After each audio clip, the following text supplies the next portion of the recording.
Welcome. Why, oh, why, oh, why?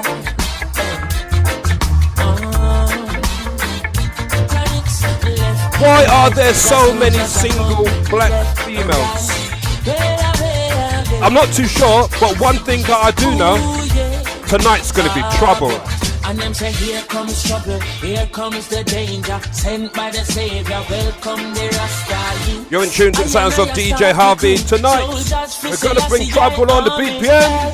Here comes trouble, here comes the danger, welcome the Savior, welcome the Rasta youth. You're not for axes who at the general issue in a warning. Your people them a ball. The co-host is needed.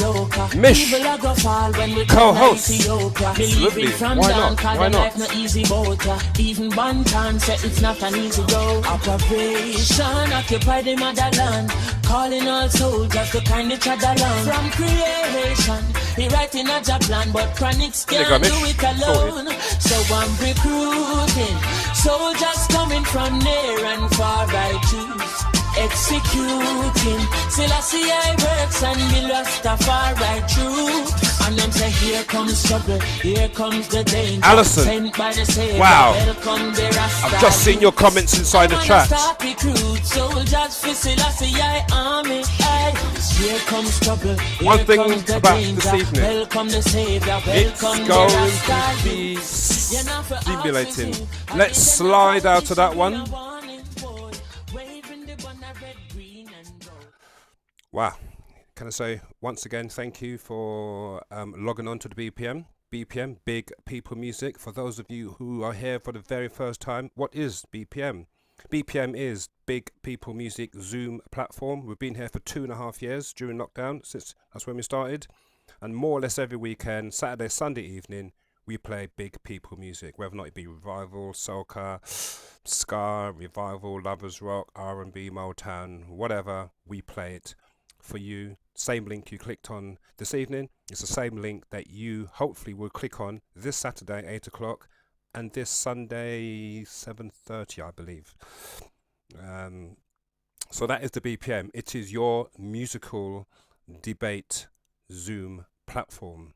If it's your first time tonight, I'd like to say welcome to the BPM. Before we go any further, I would like to say, let me bring up the right notes. Tonight's show is sponsored by Tapper Shoe Repairs. They have branches in West Croydon Station Car Park. That's opposite the KFC. They also have shoe repairs at 124A Selhurst Road. That is LA Car Shoe Repairs. And they also have a branch at 150 High Street in Uckfield, where they make bespoke shoes for men and women, I believe. And they also do shoemaking, they do key cutting, and they also make orthopedic top-notch work at a speciality, and they also do postal orders. I will post all of this inside the Zoom chat right now. The BPM, can I say, is it's been going for 2.5 years, and it is only supported exclusively from donations. The BPM doesn't generate no other money apart from donations, and it is the BPM listeners for the last 2.5 years that has kept the platform open. 100% donations only. Right, ladies, how many have we got logged on? We've got almost 120 people logged on, and out of the 120, who knows, 115 may well be women. We don't know. It looks like it. It looks like it. Okay, so basically, why are black women, why are there so many single black women? Can I just say, before we start, if you want to have your say, please raise your hand or message me, or if you've got my text message, text number, again, text me. But if you know how to operate Zoom, then raise your hand or send a comment in the chat, and I will unmute you and you can have your say. So, why are there so many single black women. I've gone into Google and I've done quite a lot of research. So let me cue that. How do we place ads like the one above? Okay, so Franca, good point. Franca, if anybody wants to sponsor the BPM, then please message me. If you want to sponsor it for next Thursday, we've obviously got quite a lot of people logged on. So if you've got a business or if you want something to advertise, contact me directly and then we could have you on board next Thursday. Okay, so I've gone into Google and I've found a number of reasons why there are so many single black women. And wow, have I got a list. So ladies, brace yourself. These are the reasons why there are so many, Jackie says, some of us choose to be single. Okay, so why are black women single? Okay, so one of the reasons why is possibly this is a funny one. Black women are least likely to be swiped. Digest that. For those of you who don't know what it means on, what's that app called? Where you swipe left and swipe right. They're saying that when you come across a black woman, people just continue Tinder. Good old Alison. I think Alison's been on Tinder. Obviously, I haven't. The other reason, black women are least likely to be married. Why is that? Black women are the least desirable. This is one of the reasons, possibly. Now, this is an American survey. 42% of black women are single, never married, and that is double the number for their white counterparts. Statistically, there are more black women than black men. Black men are more likely to go to prison than any other racial group. Black men are more likely to lose their jobs, resulting in unemployment. Another possible reason, there are simply not enough black men to go around. Again, it's an American statistic. 1.8 million, there are 1.8 million more black women than black men in the USA. And there's no real reason why a similar figure shouldn't be in the UK. It says here, women are looking... Okay, so women, here's where I'm going to probably throw the ball in your court, because here it says, women are looking for a man to match up to their educational level and are having trouble doing it. Do you women have to compromise? This is the question.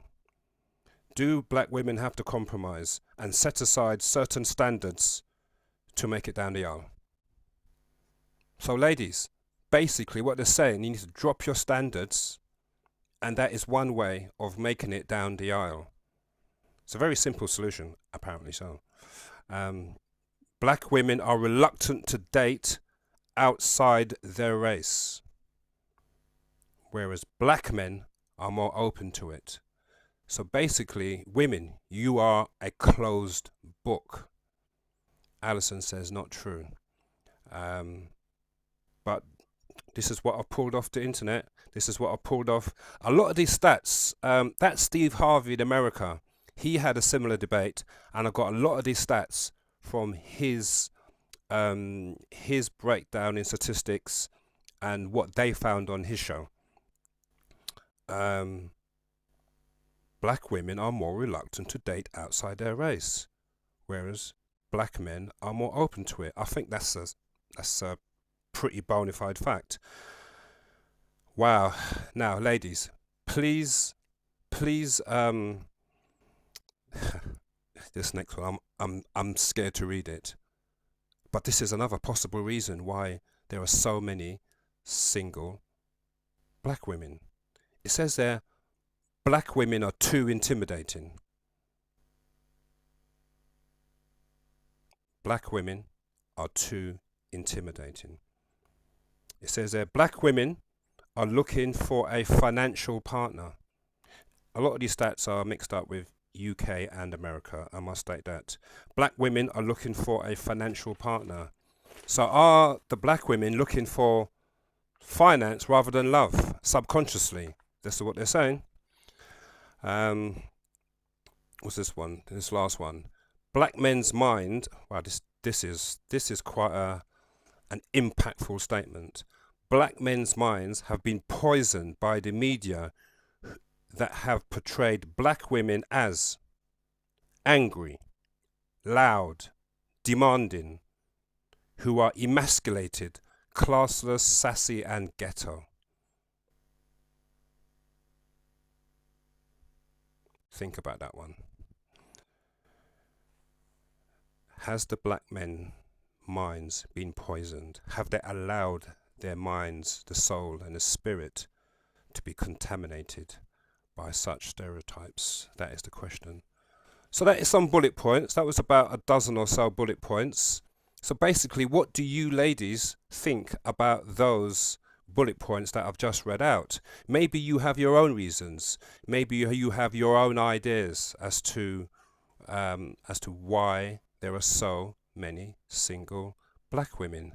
I am looking right now for somebody to unmute, because there is a hell of a lot of activity going on in the Zoom chat. So basically, I'm asking out there, who wants to be the first person to come on and say their bit for the black women? And I am looking. Somebody has private messaged me, but I've missed it.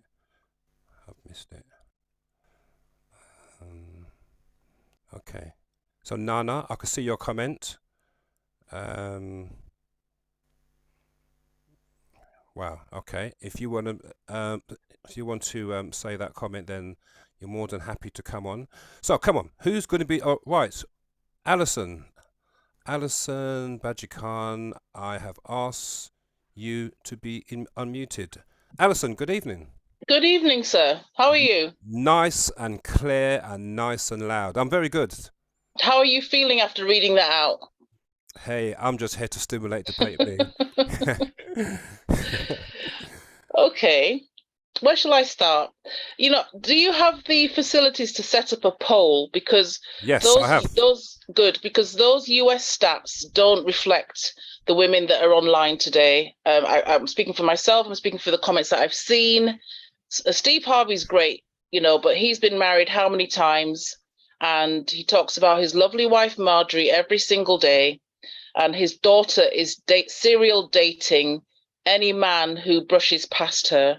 So I think if you set up a poll and go through those points again, so we can tell you as UK women, and then maybe it's something that you could publish later. You actually did this live with how many participants, and these are UK stats, not Steve Harvey's. That's all, sir. I should say that the stats were mixed. I haven't categorized them as in these are the UK ones, these are the America ones. I've literally gone into 3 different websites, and some of them were UK, so I couldn't really tell you which, yeah. And who's actually pulling these things together? Because I'm guessing it's a 12-year-old with blonde hair that's pulling these stats together. Not really. I mean, who knows? As I said, I'm just there to give you certain bullet points. And but look, you know what? People are actually very welcome to come on, give their own individual points of view and possible reasons. Can I just address one of them then? Choose Absolutely. one for me to address. Choose one. Okay. Black women are too intimidating. How's that? That's not true. Okay. I don't know who chose that label for us, but I was told myself, the reason why a white man hasn't asked you to date him is because he finds you intimidating. It's so easy for them to use that word. But when we're amongst ourselves, do we intimidate each other? If we're in a crowd, if we're in a club, if we're out socializing, do we find each other intimidating? I don't think so. I mean, the only person I find intimidating is somebody who teaches as a life coach and she's got an MBE, and once you actually met her, I found her intimidating, but only in the way of like an older auntie, an older Jamaican auntie. But I would say that it depends who you're talking to, which group of people, which culture of people you're talking to. Most of my black female friends I don't find intimidating, and if I did, they wouldn't be my friends. Okay, what about the statistic where it says that again, this is American stat, but to be honest with you, I'm pretty certain that the UK is not far away from this one. There are 1.8 million more black women than black men. Now, when I get so many comments about when girls go out, whether or not it be to a club, party, concert, the women are outnumbering the men 4, 5, 6 to 1. And everybody's telling me that in the UK. Everybody. Do you know why? We've got to a stage where we just want to have a nice soaky bath, put on some perfume, paint our nails, dress up, and go and dance around our handbags without being badgered, without being, pull on the elbow, pull on the dress, whisper in the ear. I mean, I keep thinking about when I first started going to night moves, and if you know night moves, DJ Harvey. Night moves. I used to go to the Palm Tree Club in Edmonton. I used to go to Shanola's, Dougie's in Clapton. Cameos, All Nations. But I've been to All Nations. And yeah. what's the one in Croydon? The one in Croydon, with 3 floors. Granaries.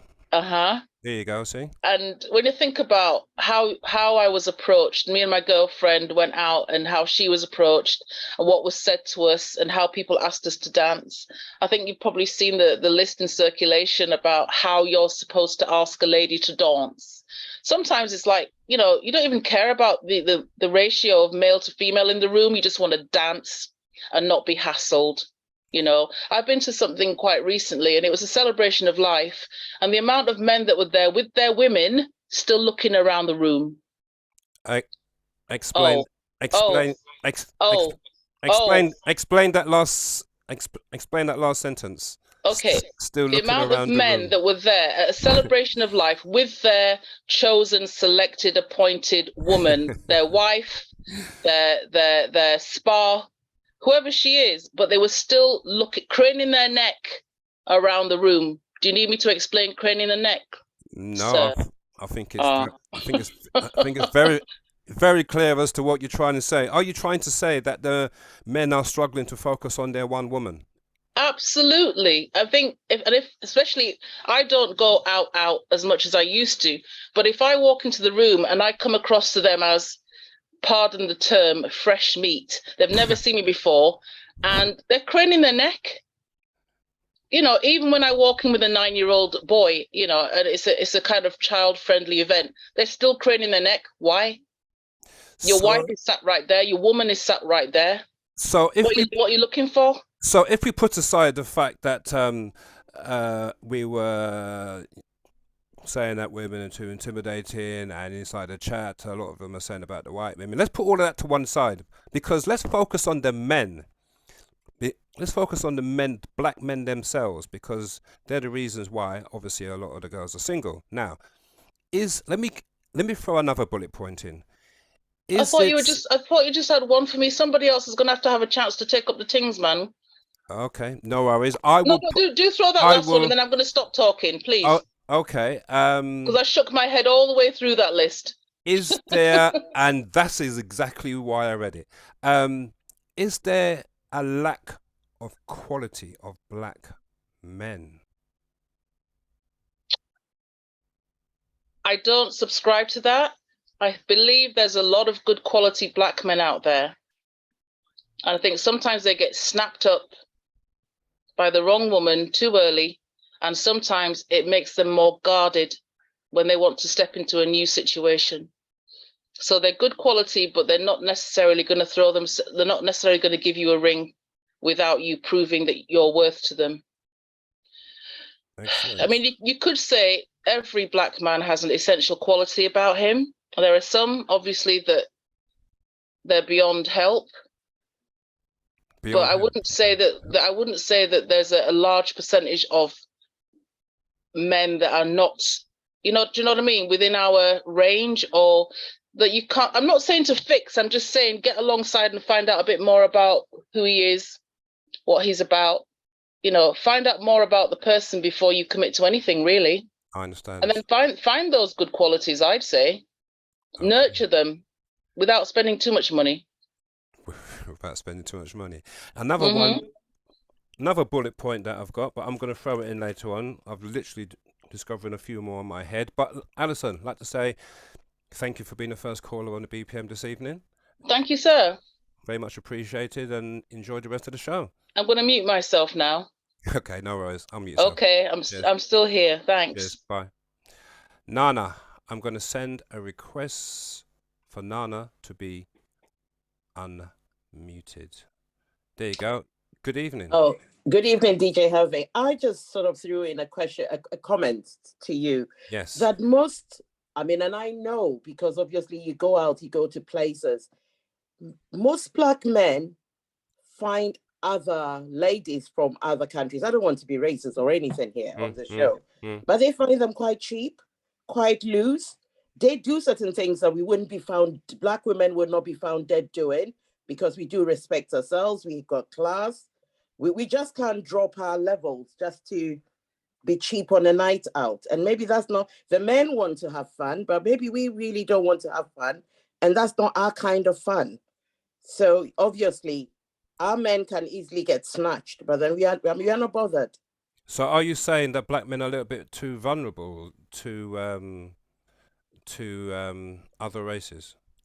Exactly, and more vulnerable even when they want to be sort of fit into society. And I use fit quite loosely here because they want to be part of the society. So you find yourselves, or you see these Black men, especially footballers, those who come into celebrity limelight, they sort of saddle themselves with other people other than their Black women, only because they feel that they can use that to get to certain places that other than that, those doors would not be open to them.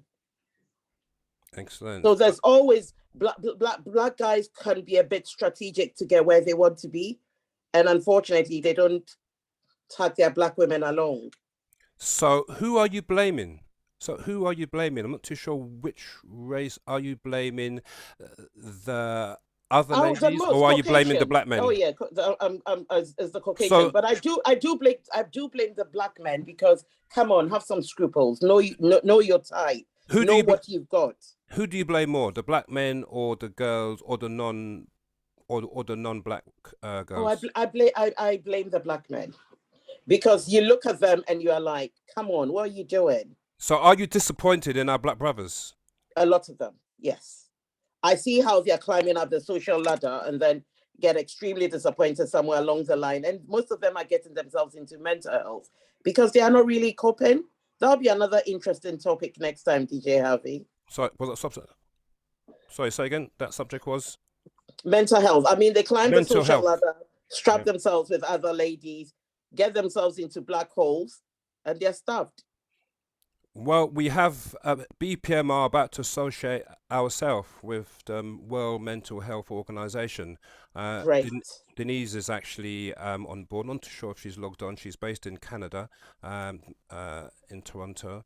But we are actually going to be in collaboration with her. So that is definitely on the agenda. Great. Nana, thank you very much. Pleasure. No problem. Have a good evening. You too. Right, next is Franca. Franca, good evening. Good evening. Right, you are on camera, so let's spotlight you and let's spotlight myself. Add to spotlight. There you go. What are your thoughts this evening, Franca? Hello, DJ Avi. Hi. I want to agree with one thing on that list. You just survey.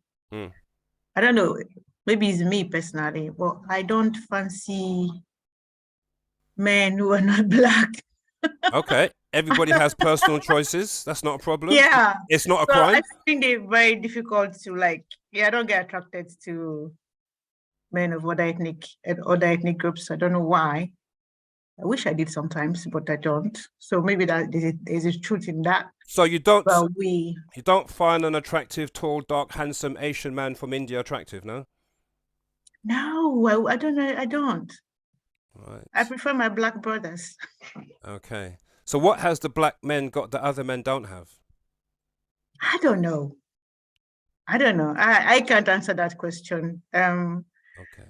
And I think it's because I've heard Chris Rock, the comedian, say that as well before on one of his stand-up comedy, that black women don't fancy white men the way black men fancy white women. Correct. Yeah, I've heard that before. And also, one more thing I want to add is that I think when women from the age of 40, they tend to be a lot smarter and they put up with less crap.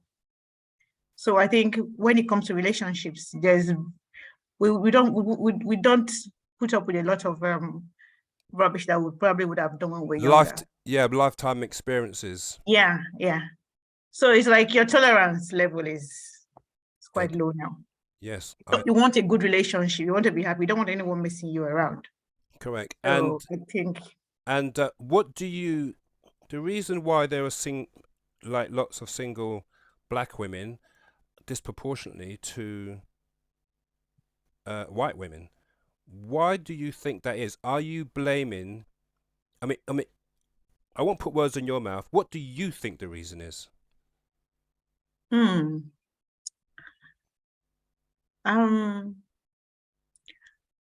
think. I won't give it that much thought though. Why?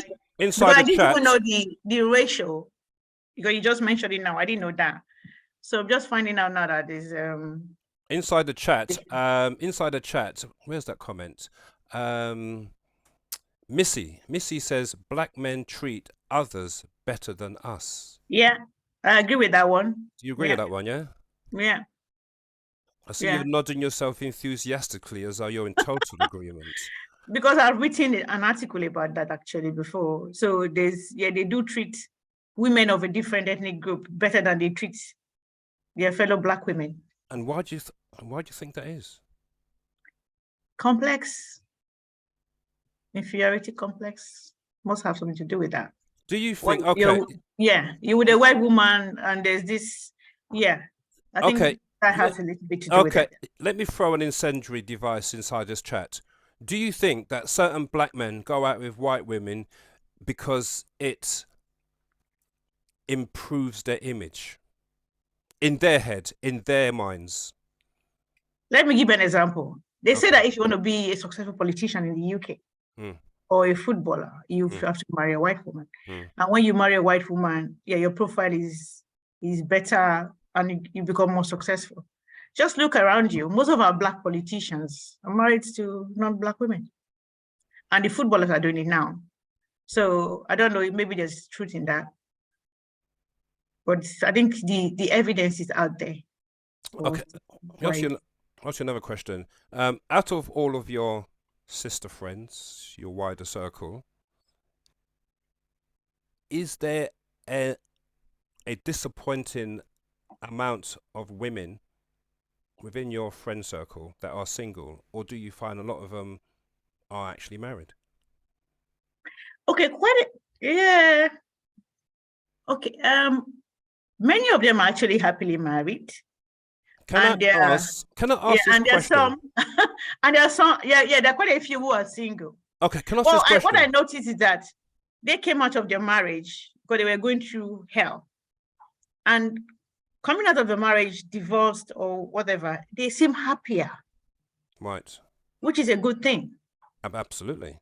Yeah, so for me, if the woman is happy, she's living her best life, that's important. Okay, let me ask you another question. Being in an unhappy marriage. Right, let me ask a question that I could ask you in particular. Can I ask what country are you originally from?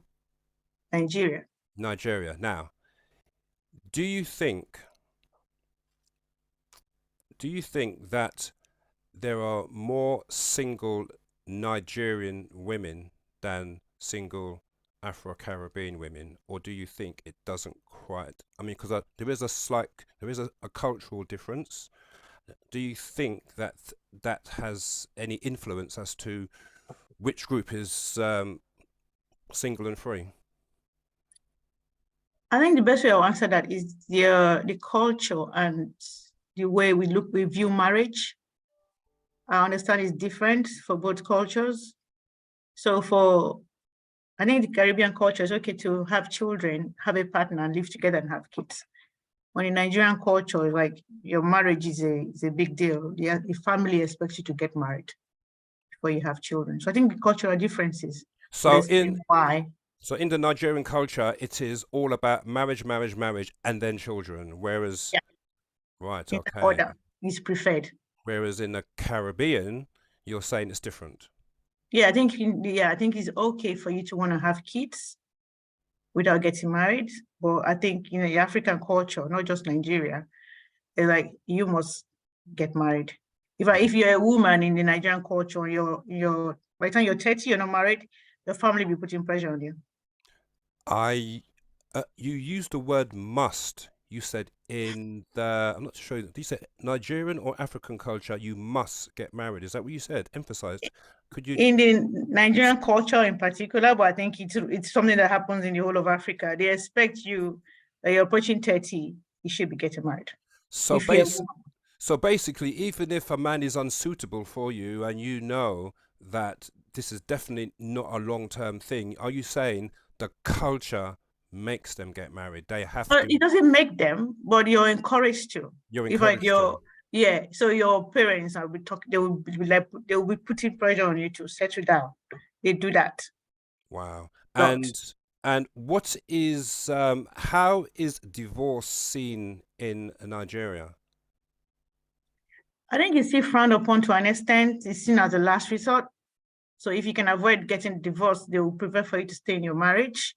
Even if you're unhappy? Even if you're unhappy? Oh, now it's changed a lot now. I think now, yeah, if you're unhappy, of course you can walk away. But it's still not it's still frowned upon. It's not easy. It's still preferred that you be married. So cultural differences.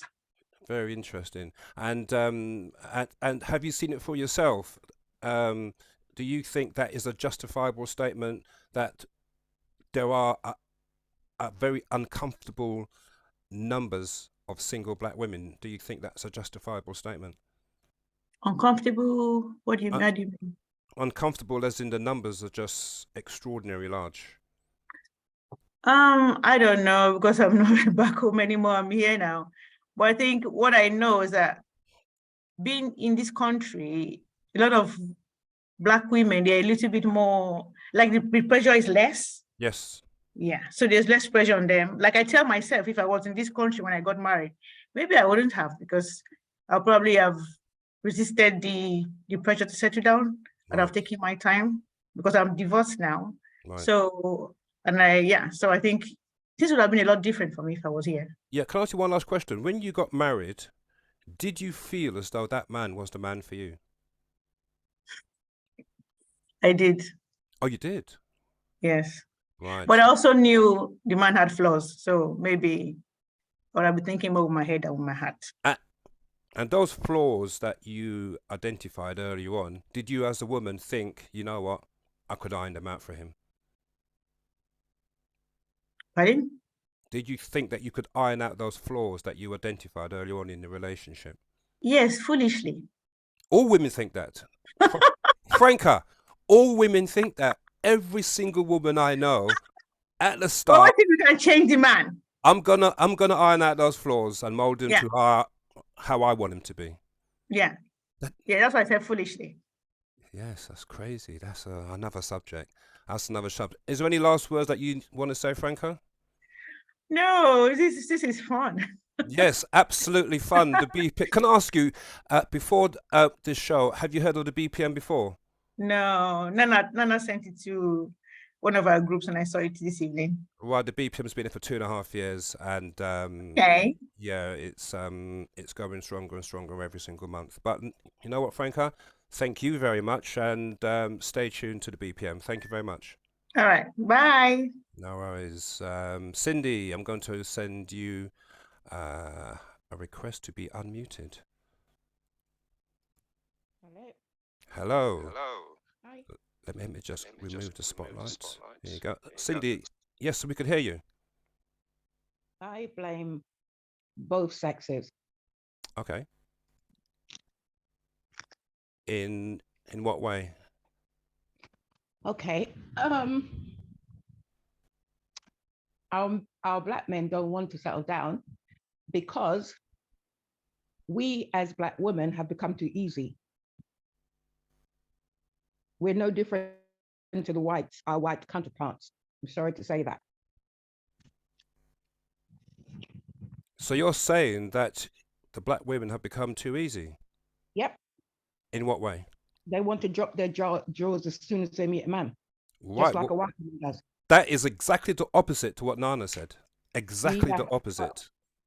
Yeah, well, what I see happening around me and the people I know, black women drop their drawers as easy as a white woman do. And what have you seen to come to that conclusion? Why many of people that I know are single. That's the reason why they're single. Sometimes I have to tell my friends to follow certain rules when they're dating, and they refuse to listen because they're always on heat. Oh, but I want to sleep with him. Yeah, but you need to get to know him. Yeah, you need to take time out to get to know the person you're dating. Is the person can tell you, I want to get married, I'm serious about getting married, just to get into your pants. You need to take time to get to know people. And have you... Isn't about, oh, you know, I'm attracted to this guy. Oh, he is perfect in your eyes. In your eyes, in you as a woman, we see what we want to see, right? We see potential in a man, but the potential that we see in a man, he may not have that dream or desire for himself. So we want to change a man. I'm looking for support for you, Cindy, in the Zoom chat. That's okay. I know I'm not going to get any support, but I blame both sexes. I'm sorry. I'm not going to blame just no, men. I am absolutely open to everybody's opinion.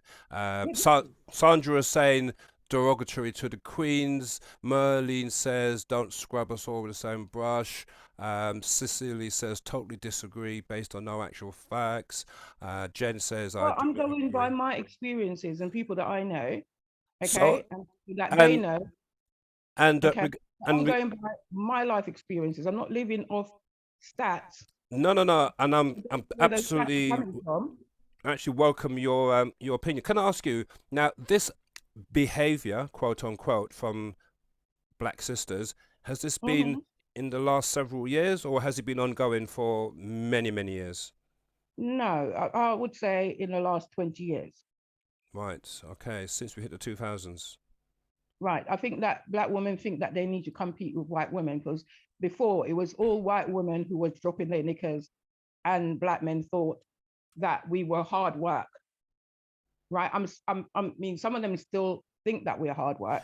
I've definitely, without, as a black male, that comment that you've just made, I remember back, I'm 58, so in my 20s, that comment was very prevalent amongst many black guys. Yeah. That black women are hard work. Yeah, that's like a standard knowledge. So is that justified though? Do you think that is a justified perception of black women from black men? No, I don't think it's a justified. Back in those days, where women were taught by their parents to respect themselves, okay, and take time out to get to know a man, somehow that got flipped on its head 20 years ago, and women wanted to compete with a white woman. Why? Why do you want to compete with a slag? I don't understand. So are you saying that the black women have to raise their standards? They do. Do you think they need to raise their standard? Only when they raise their standard and have love for themselves will our men come back to us. So basically what you're saying is that a lot of black women don't love themselves, and they're disrespecting themselves. I'm just trying to repeat what you're thinking. Yep. Well, I think your comments are going to absolutely light up the Zoom chat and definitely I've got stimulate rid of that. lots and lots of That. conversation. But you know what? I love a different opinion. It'll be absolutely boring for everybody to have the same opinion. So yeah, um, interesting comments from Cindy. Cindy, is there any last words that you want to say about? Oh, so you're obviously blaming the women. What about the black men? Well, I'll say the black men are not going to change until we do. So black women, fix up. But do you think so? Okay, so the black men won't change until we do. We do being black women. So Yep. if the black women raise their standards of resistance and integrity, does that mean that the black men might think, use of that old phrase statement, too much hard work, let me go and search elsewhere? Do you think that might come back to fruition? They may do, but the bottom line is you'll end up getting a quality man. And rather than something that's not worth your while or your time. Yeah, can I ask you another question? Do you think that there is, because I really honestly think that I try to put myself into a woman's shoes and look around and thinking what is out there. And I'm looking around from a woman's perspective. I do it quite a few times. So here's a question, which I believe is 100% prevalent. Do you believe that there is a lack of quality available black men out there? No, I don't. You don't? Okay. I believe there's quality black men out there. They're just being spoilt by us being slack. Right. So the spotlight is back on the black women for being slack, and you're not getting away from that one, are you? Okay. No problem, Cindy. Thank you very much for your comment. You're welcome. Yeah, much appreciated. Enjoy the rest of the show, Cindy. Wow, there you go. I tried to steer her back onto the course of like trying to identify the black men, but nope, she's not having it. Cindy's not having it. Cindy is adamant that you black women, you need to fix up your business. That's what Cindy's saying. Althea, what have you got to say in response to Cindy's comments? Good evening, everyone. I'm sure you can hear me. I totally disagree with what Cindy has just said. I thought you might. And I think we as black women, we've got our standard. We don't need to raise or lower our standard for anybody. And at the end of the day, I've got two boys. I mean, they're in their 30s and 20s. And I regularly have the conversation with them, both of them dating people outside of the black race. And I address it. I mean, they have children as well. With one of them has got a biracial child, which is my granddaughter. And I asked the question, why you choose to date out of your race? And I address it, I am black, I am your mother. I grow you up in a black household. Everything about it was black. So I know as a black woman, I did not go wrong. It was their choice. They choose the path that they want to choose. So Cindy, black women are not easy. They are not. I think it's the opposite. We as black women, we know what we want, and we are not going to settle for second best. And I believe in a relationship, it's about two people. If I, as the woman, focus on the man's needs and the man focus on my need, then we will meet in the middle. Too often in relationships, it's about me, it's about I. Where is the us? And I think that's where sometimes we as black women go wrong, because it's too much I. What we need to do is I am going to focus on what my man need. My man is going to focus on what I need. And then we will have that perfect relationship, or perfect in a sense. So Cindy, I am sorry, you're going to get any points from me tonight. And the previous pastor talk about changing. Listen, we don't need to change anybody. We accept people for who they are. When we get together, we compromise.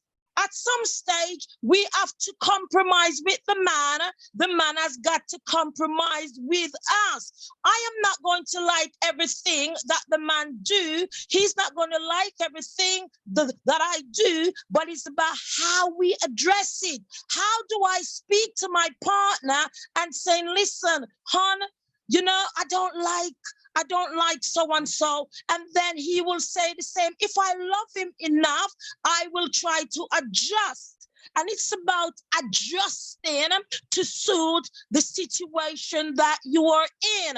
Don't try to change me. My hair is short. I like my hair short. When you meet me, that's how I am. Don't tell me to wear a wig and weave and all of these rubbish, because I will never wear it. So you accept me as who I am, and it's the same thing. If I accept a guy and he is fat and black and whatever, I'm not going to say, oh, you got to lose weight because you are too fat. No, I love him because he was fat.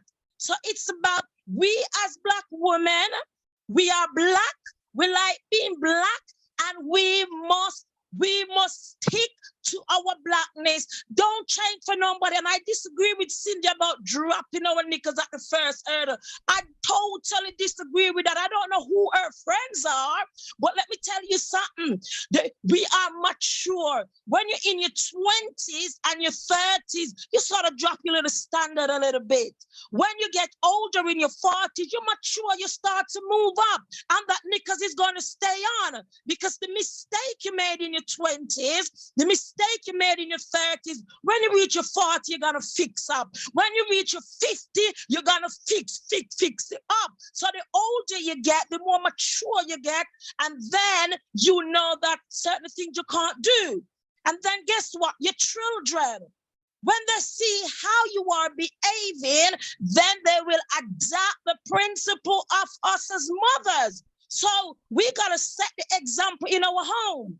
I've got a daughter. She's in her 20s now. And my standard is up there. So because she see her mom's standard, she wants to adapt her mom's standard. So it's about what we as Black women are teaching our young girls. I'm teaching my daughter to drop her knickers at the first hurdle. No. I am teaching her it's not on your forehead. If it was on your forehead, that's where God wants it to be. But look where it is. It's about getting to know that man. You know, and that's what we as the mature ladies, that's what we need to teach our daughters. You know, we have to educate them. We cannot allow men to educate our daughters. We are the example a lot of girls will see. Most of us are single parents. We grew our children by ourselves. So guess what? We learn how to multitask. We learn how to be mothers. We learn how to be fathers. Black men have to step up, but sometimes we as Black women don't give them the opportunity, because sometimes we women like to be the man in the relationship where there is a man in the household. When there is a man in the house, let him be a man. Let him take on the role of a man. Let him take out the dustbin, because that's a man's job. Let him put oil in the car, because that's a man's job. Sometimes we Black women like to take over too many roles, and then we start to complain. Stop complaining. So that's me done. Althea, I was never ever going to interrupt you. You was on a flow, and the same way that Cindy lit up the Zoom chat, you lit it up for very, very different reasons. Can I just go back to one particular point you said? You said that most of us Black women are single mothers. You said that statement. Yes. Why do you think that is?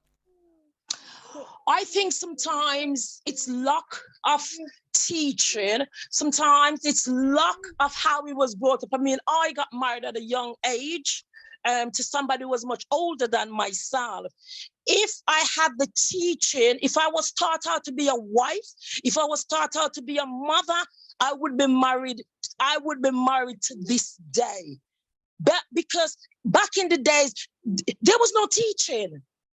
You know, no dating, no how to address issue in relationship. That's another problem why most of us are single, because we weren't taught how to address a situation when they arose. So we get angry, we start to shout, and then confrontation, and the man walk out, leave, it's my house. And that is why a lot of us Black women become single, because we weren't taught how to love. Love is the key in a relationship.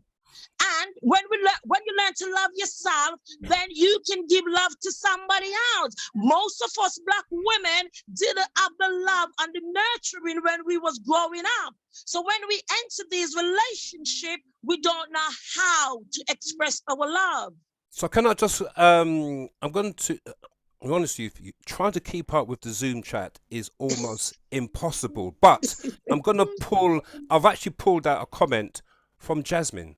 Jasmine says that the reason apparently why Black men don't want Black women, sometimes they feel emasculated. They do feel like they have a place because we Black women, we do everything. What Jasmine is saying, we must learn how to fall back, and like what you just now said, man be a man. Do you agree with Jasmine? Yes, Jasmine, I totally agree with you, because I've seen it in my own relationship and people around me, where we try to be the man. We try to take on these extra tasks, and then the man feel less of a man. And if a man is in a relationship and they feel less of a man, you're not going to get a lot out of them. So when they go to other race or other culture, sometimes I can't blame them, because it's the way us sisters treat them. When they go to other race and culture, then they find their feet. They find their place, because the woman allowed them to be the man in the relationship. The woman allowed them to wear the trousers. We Black women must make the man wear the trousers. Allow them, let them do it. At times, if they can't do it, is different. But a lot of time that they can do it. Althea, you are an absolute... Althea, please stay in touch with the BPM, because you have got co-hosting skills on the BPM. Direction to you in the Zoom chat has been actually quite amazing, to be honest with you. So is it your first time on the BPM, or you've been on the BPM before?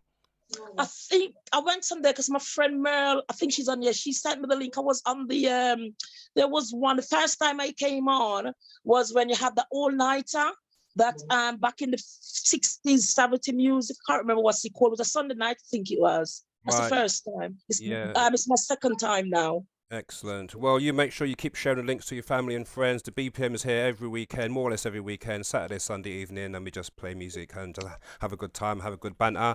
And if you're staying in on a Saturday and Sunday evening, it's cold, it's windy, log into the BPM, same link, and we will entertain you. Althea, thank you very much for your contribution this evening.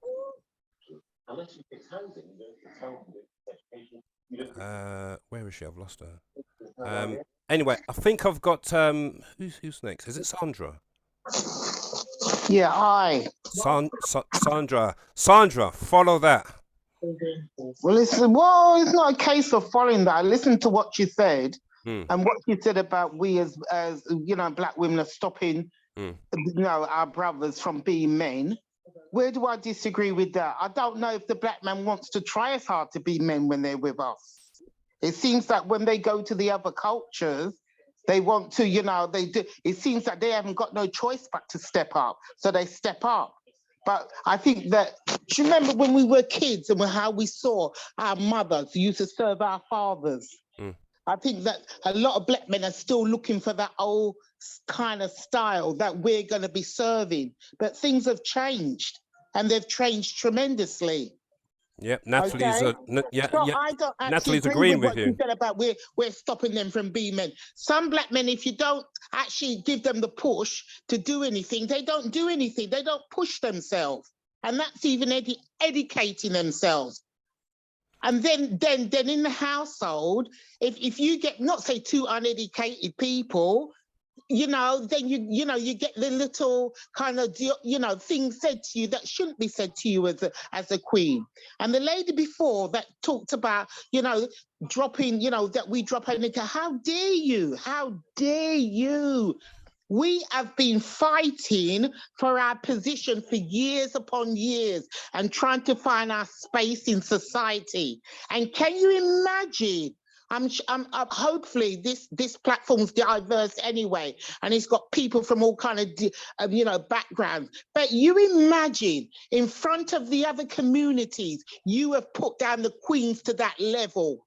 So if you're going to put down the queens to that level, what's other communities going to say about us?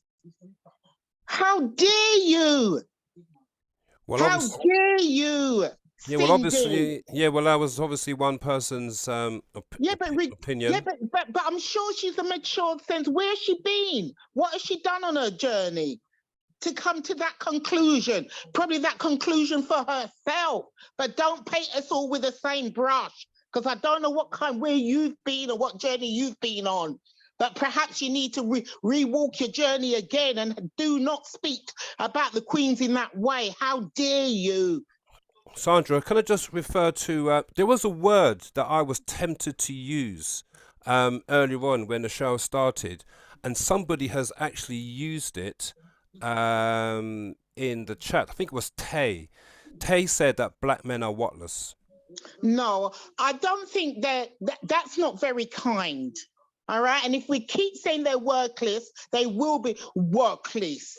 It's almost like when, you know, again, back in the day, you know, I go grow up to be anything. You know, I go do this. And what happened? That's what fell. So you can't keep using those things that's going to, you know, you keep saying something. That's like an affirmation.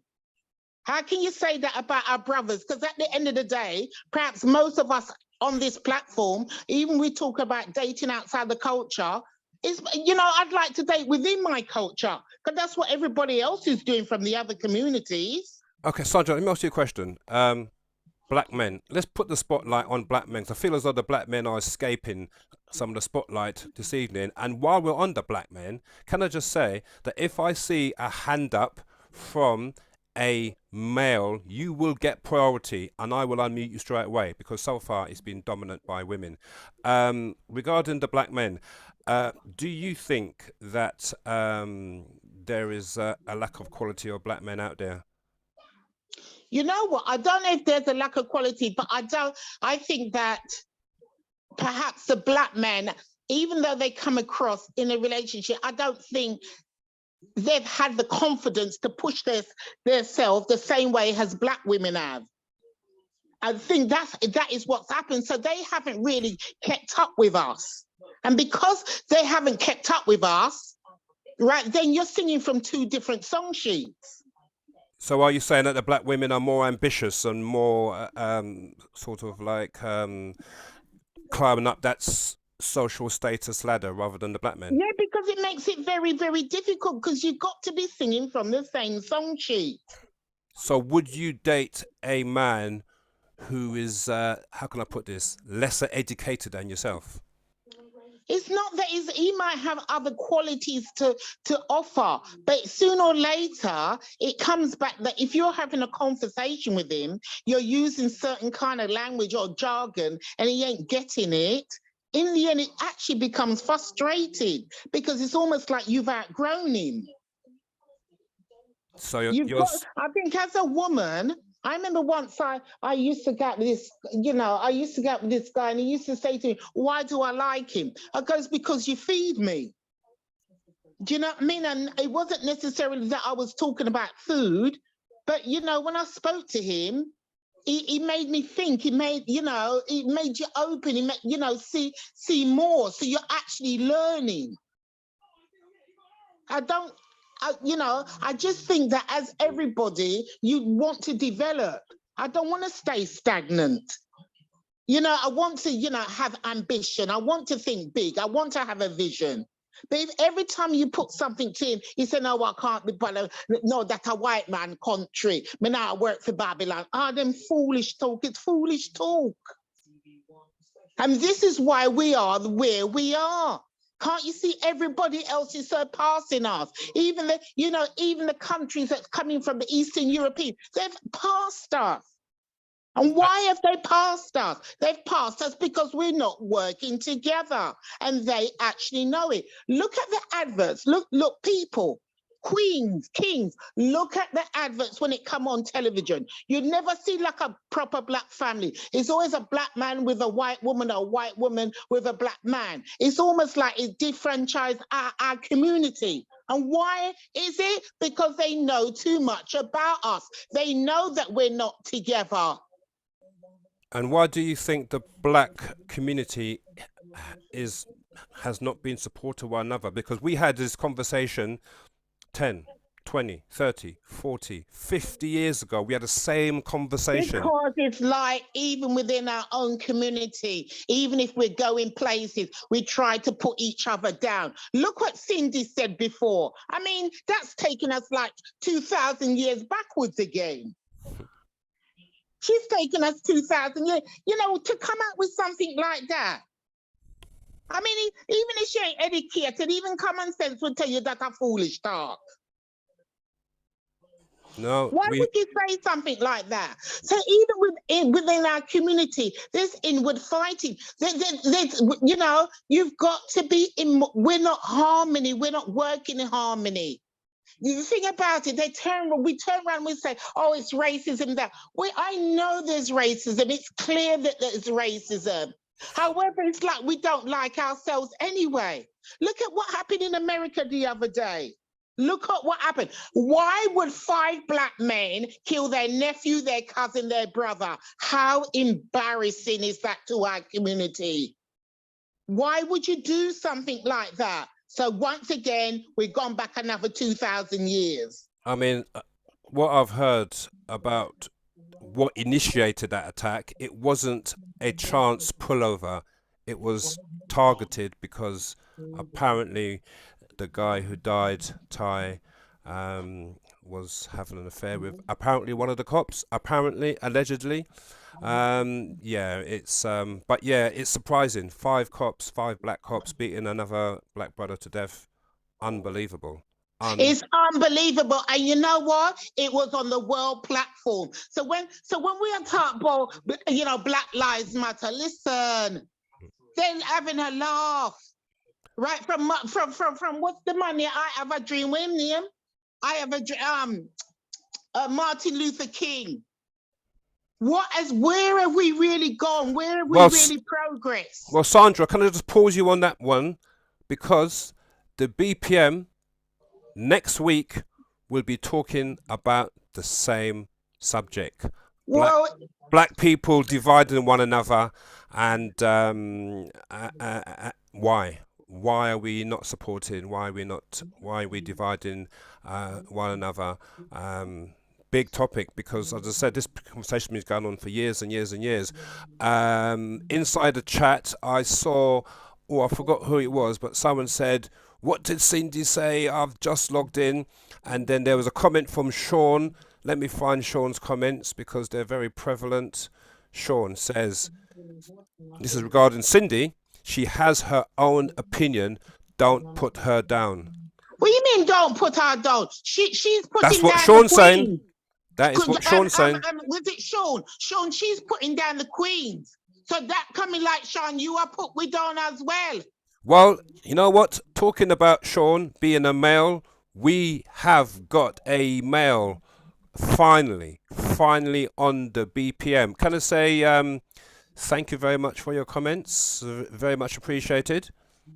Thank you. And thank you for giving me the opportunity to speak. Absolutely, and I loved your conversation, and I loved the input you've had on the show. Thank you very much, Sandra, and we will see you on the BPM very soon. Brian.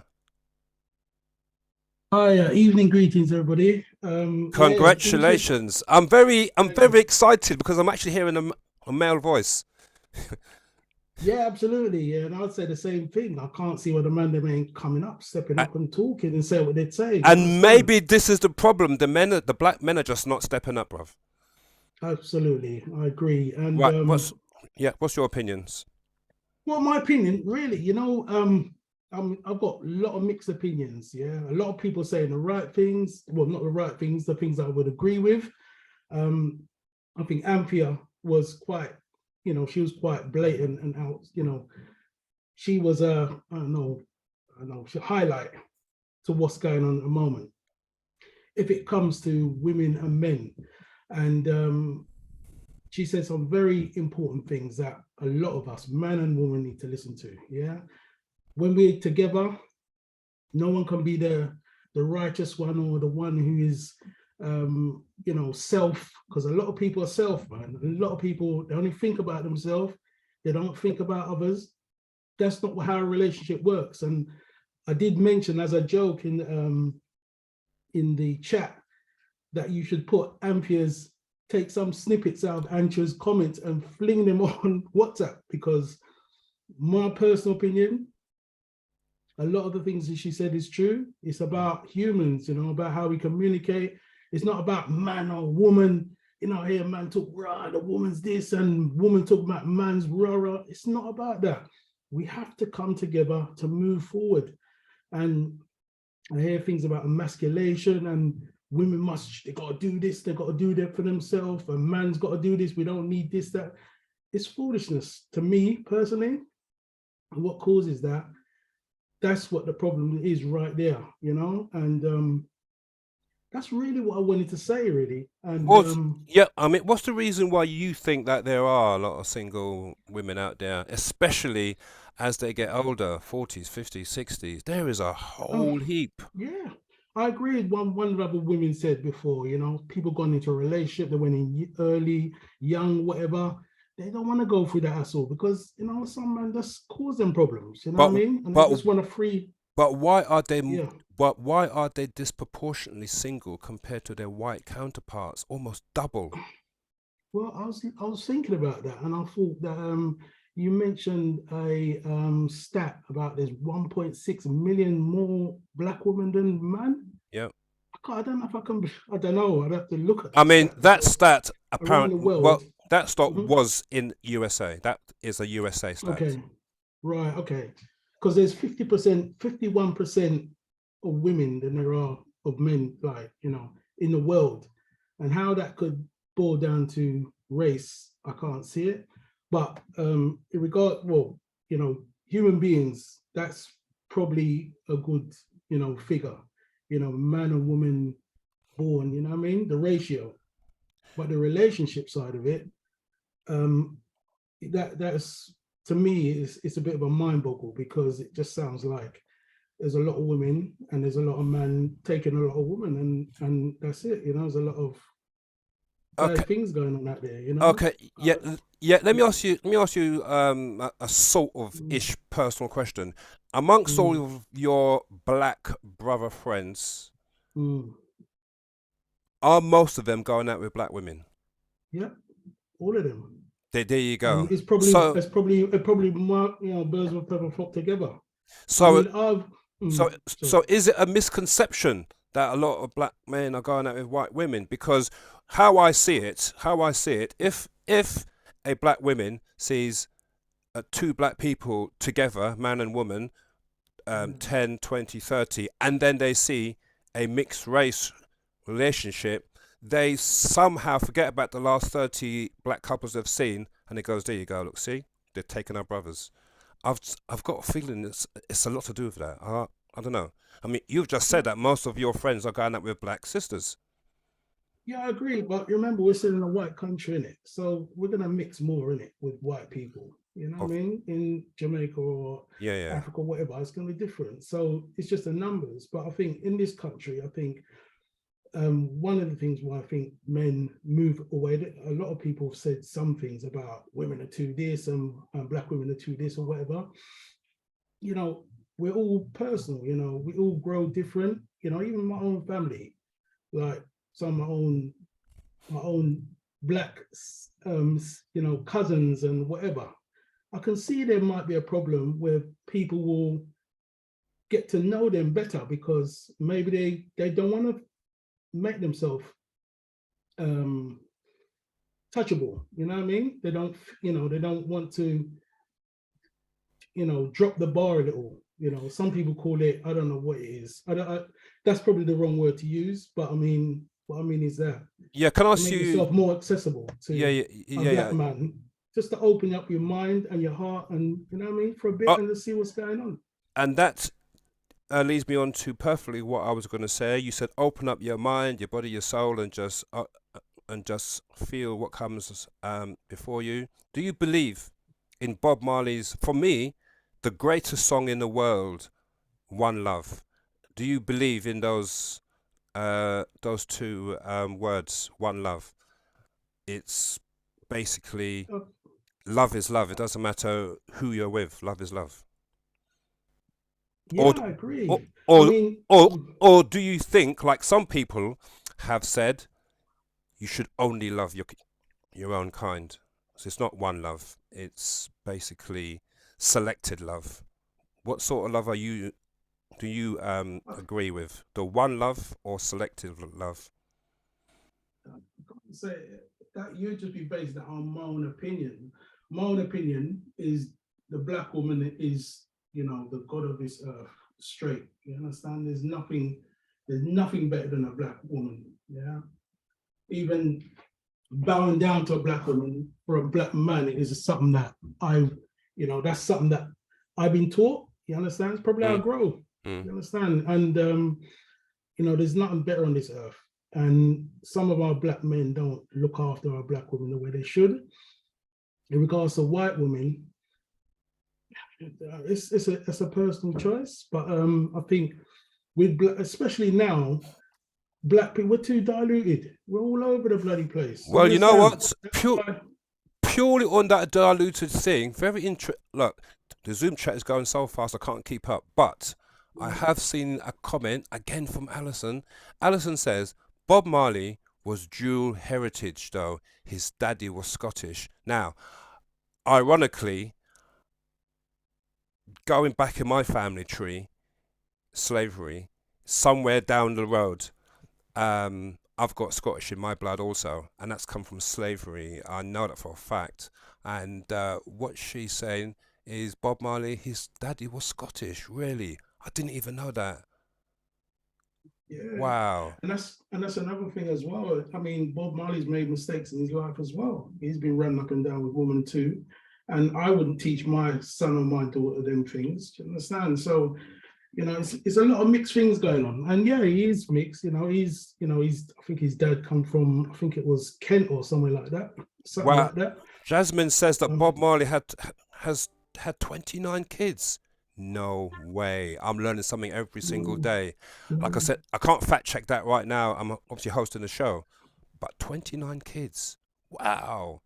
So that word whatless, no, put that to one side. Anyway, look. Anyway, Brian, look, thank you very much for being the first male on the show. Much appreciated. Thank you. And I'm saying this not because it's something I watch on TV, it's something that I live, yeah? So me and my black wife, nearly 20 years we've been married, yeah? Wicked. And this is why I think Anthea's saying the right thing. We respect each other. And that's what you got to do, respect, yeah? No one's bigger than the other. Yeah, exactly. Thank you very much. You sound like a very sensible man, Brian. He's gone. I was about to ask him what team he supports. Guess what? The men are stepping up. We've got another one, Mr. Lee. Let me send him a request to unmute. Lee, good evening, sir. Good evening. Fantastic. Yeah, can you hear me? Loud and clear, sir. Great stuff. One of the main reasons why I put my hand up is I just wanted to say to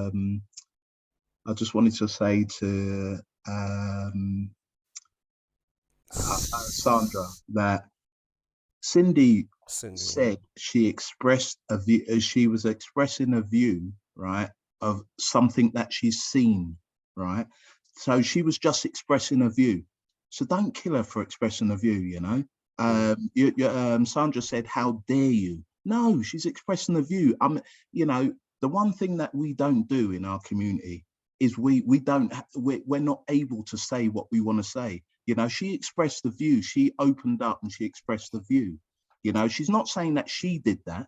She was just she was expressing a view of things that she's seen. And I have to give her respect. I have to give her respect. I mean, she was brave enough to come on and say what she had to say. So I have to give her respect for being open and honest from her personal heart. Absolutely. And we shouldn't, like, at the end of the day, I hadn't seen that, you know, but I appreciate that's her view, you know, but I'm not going to kill her for her view. I'm just going to say that's disappointing, you know, but you know, let's work together to you know, to teach our young children to do better, you know, and that's all we can do, you know. But what we can't do is you know, how dare you? I can't understand that. Can't understand that language, you know. So no disrespect to you, Sandra, you know, because you have your view. That's your view, you know. But I say that everyone should be entitled to their view. You know, and that's that one thing that you always say, DJ Harvey, is that everyone respect everyone else's opinion, man. You know, and that's the way it should be. Exactly, and to be honest with you, that is the motto. Because I have raised this particular conversational topic this evening, knowing that it was going to be controversial, knowing that there was going to be different points of view, but at the same time, we as people, mainly of color on the platform, have to be respectful to other person's opinions, even though you do not wholesomely disagree with it. And I'd like to think, as the bigger people, because I would like to think the vast majority of people on the platform are very mature people. We've had life experiences. We're not young. We're not 21 and 22 anymore. We've had that lifetime experiences, and we can actually have a level-headed conversation without being disrespectful. So yeah. Just one other thing, DJ Harvey, I just wanted to bring up is that Bob Marley has got 23 children, or what we know is that he's got between 11 and 15. and I'd never say that Bob Marley, I'm sure, looked after all these children. You know, I'm sure they all they all had a piece of his wealth, you know, and so he looked after his children. I don't mind any man having 1 million children, but as long as they look after those children. I totally agree with you. They give those children what they need, you know. I agree with you. I agree with you, because I've heard too many stories, I'm sure you've heard them too, that too many men making children and absolutely turn their back on them, and the child. And that's wrong. That's wrong. Absolutely, sir. Thank you. Lee, thank you very much. Yeah. You take care. Yeah. Enough respect. Okay. We have got, you know what? I'm going to go to a woman. We've actually got Courtney, we've got iPhone, we've got Mikey, Hammer. We've got 3 men lined up. Okay, let's go with, I love this name. I've never heard this name before. I absolutely love this name. Javinia. Javinia, I've sent you a request to be unmuted. Oh, hello. Hi, it's Javina. Hi, I was about to say it. Did I pronounce your name correctly? Javina. Javina. I love that name. Gosh, there's so much that's been said. I even forgot what I was going to say. But what I just want to say is, a lot of what has said, there is some truth in it. Again, I don't disagree with everything, and I think,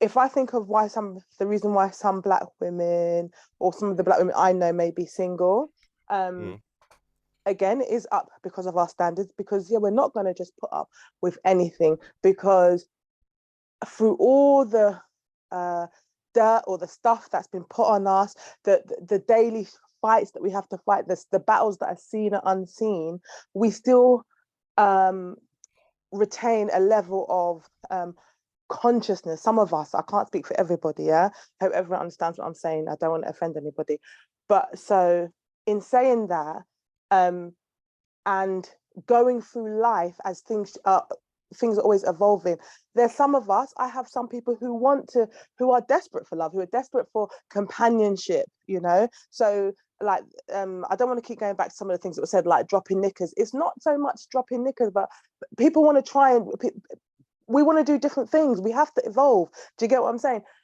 Some people do believe, you know, you shouldn't sleep with people on the first day, or you shouldn't do this, you must do this. But your single friend or your married friend that would tell you something, it may work for them, but not for you. So if you want to have a fullness or a rich life, so to speak, you may have to try different things. You shouldn't be judged for it, because you could be with somebody, you could date somebody and sleep with them on the first night and you'd be together forever.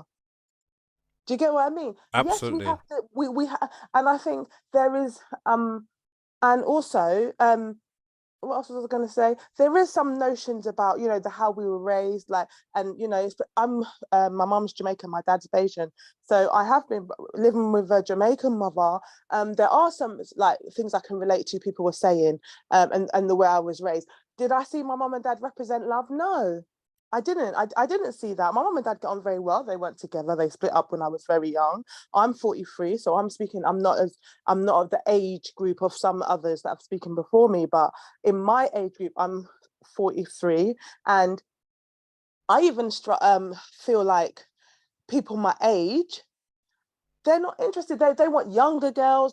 There's a lot going on. Do you know what I mean? And you can, if you're not grounded, could be swayed to be doing things that someone else might think, well, you know, where, you know, I'm surprised you'll be doing that if your mum's Jamaican or your dad's British. Do you know what I mean? We've got a lot to contend with. So we need to really support each other, and a lot more of these kind of debates need to happen. I think those who have the opportunity to bring singles together, a lot more of those things need to happen. Maybe they are, I don't know, but I think those things will help and encourage men as well, to come forward and say, I have been someone who's gone to a lot of single events, and I find they're not managed as effectively as they could be, which, you know, is a bit disappointing. So I think what I'm saying is there needs to be a lot more encouragement.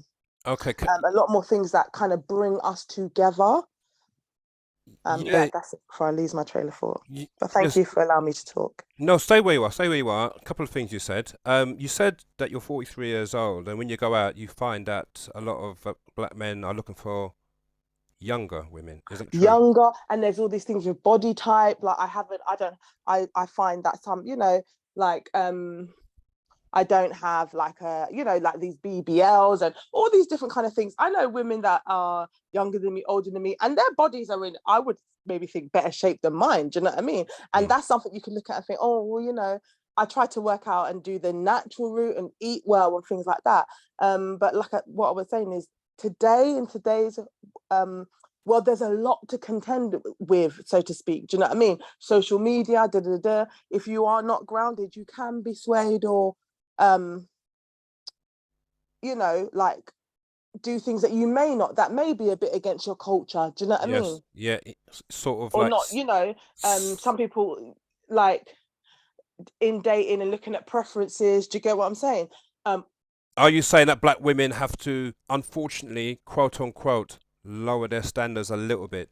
No, I'm not saying lower their standards, but I'm saying you have to navigate through some of the things that could appear to be barriers to you dating somebody. Right, okay. Do you get what I'm saying? No, I don't believe you have to lower your standard, because if that's your standard, you never lower it. As far as I'm concerned, there's somebody out there that meets your standard, that sees you and values that standard in you, or whatever, or what you believe, or whatever. I don't know. No. Do you know what I mean? What happens is desperation. Can I ask you, have you, obviously as a single woman in her early 40s, what have you seen out there, quote unquote, on the market regarding black men, availability, to suit your needs, your requirements? What is out there? So I'm someone who's done dating websites. Mm. So in the early stages, set up by like friends and family, like, oh, you know, you're such a nice girl, why are you single, blah blah, you know, people wanted to help, fine. Didn't get on with dating websites very much, but gave it a good shot, right, you know. And I have dated outside my race. I've tried. I thought, you know, be open and things like that. What I would say when I was looking at when I've dated West Indian men is that things like, I'm someone who's worked on myself, so I've gone through a level of therapy, and I'm still in therapy, and I advocate for therapy. So in that respect, my peace and where I'm going on my journey is very important to me. I don't want someone to take away from that. I think I'm grounded enough to, if I say something, it's what I mean. I have integrity, and I believe I have quite good character. So when I'm looking to date somebody, I'm looking for someone who can complement that, or, you know, even if you're not there yet, you are in a position where you're open to, like, you know, you've recognized there's something in you that, you know, I need to address this. If you're a bit standoffish, that's a red flag to me. That's something I would steer clear of. When dating somebody, you always want to put your best foot forward. You always want to show. So that's why over time, you see the cracks, but because I value myself, because I've done the work, I see those cracks and say, no, that person's not for me. So I'm not going to compromise in that respect. I going on dates and, you know, going out for drinks, that's all lovely, but that's not what it is for me, because the price it's cost me, the loneliness, the tears I've cried, the doing work on yourself isn't pretty, it's ugly, don't look good. So, and I don't want to go back there because I was so desperate. I chose someone who I thought I could see potentially. That's not me.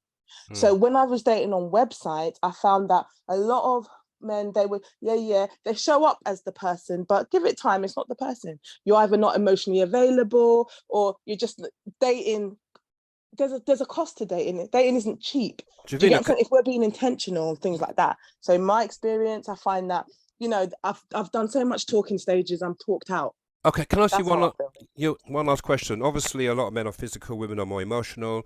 So using that general term, do you think that black men in general are there for black women's emotional and mental needs? Do you think black men really search deep into black women's hearts to find out more about them, or are they pretty naive in that sort of area?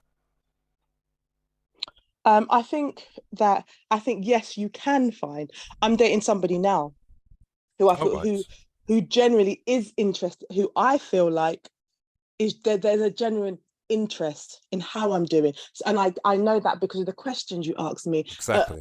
A one-liner isn't enough. They're going to lead leading questions, because they want to understand. Also, was I going to say again? Mental health is a bit of a thing in from what I experience in my experience.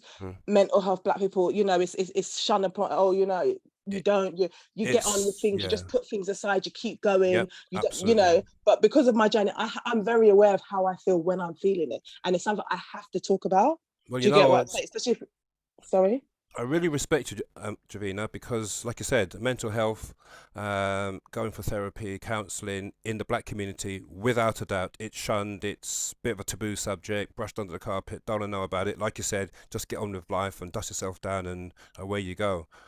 But why is it a taboo subject? That's another potential future subject on the BPM. But I just think, in my opinion, it brings that level of vulnerability.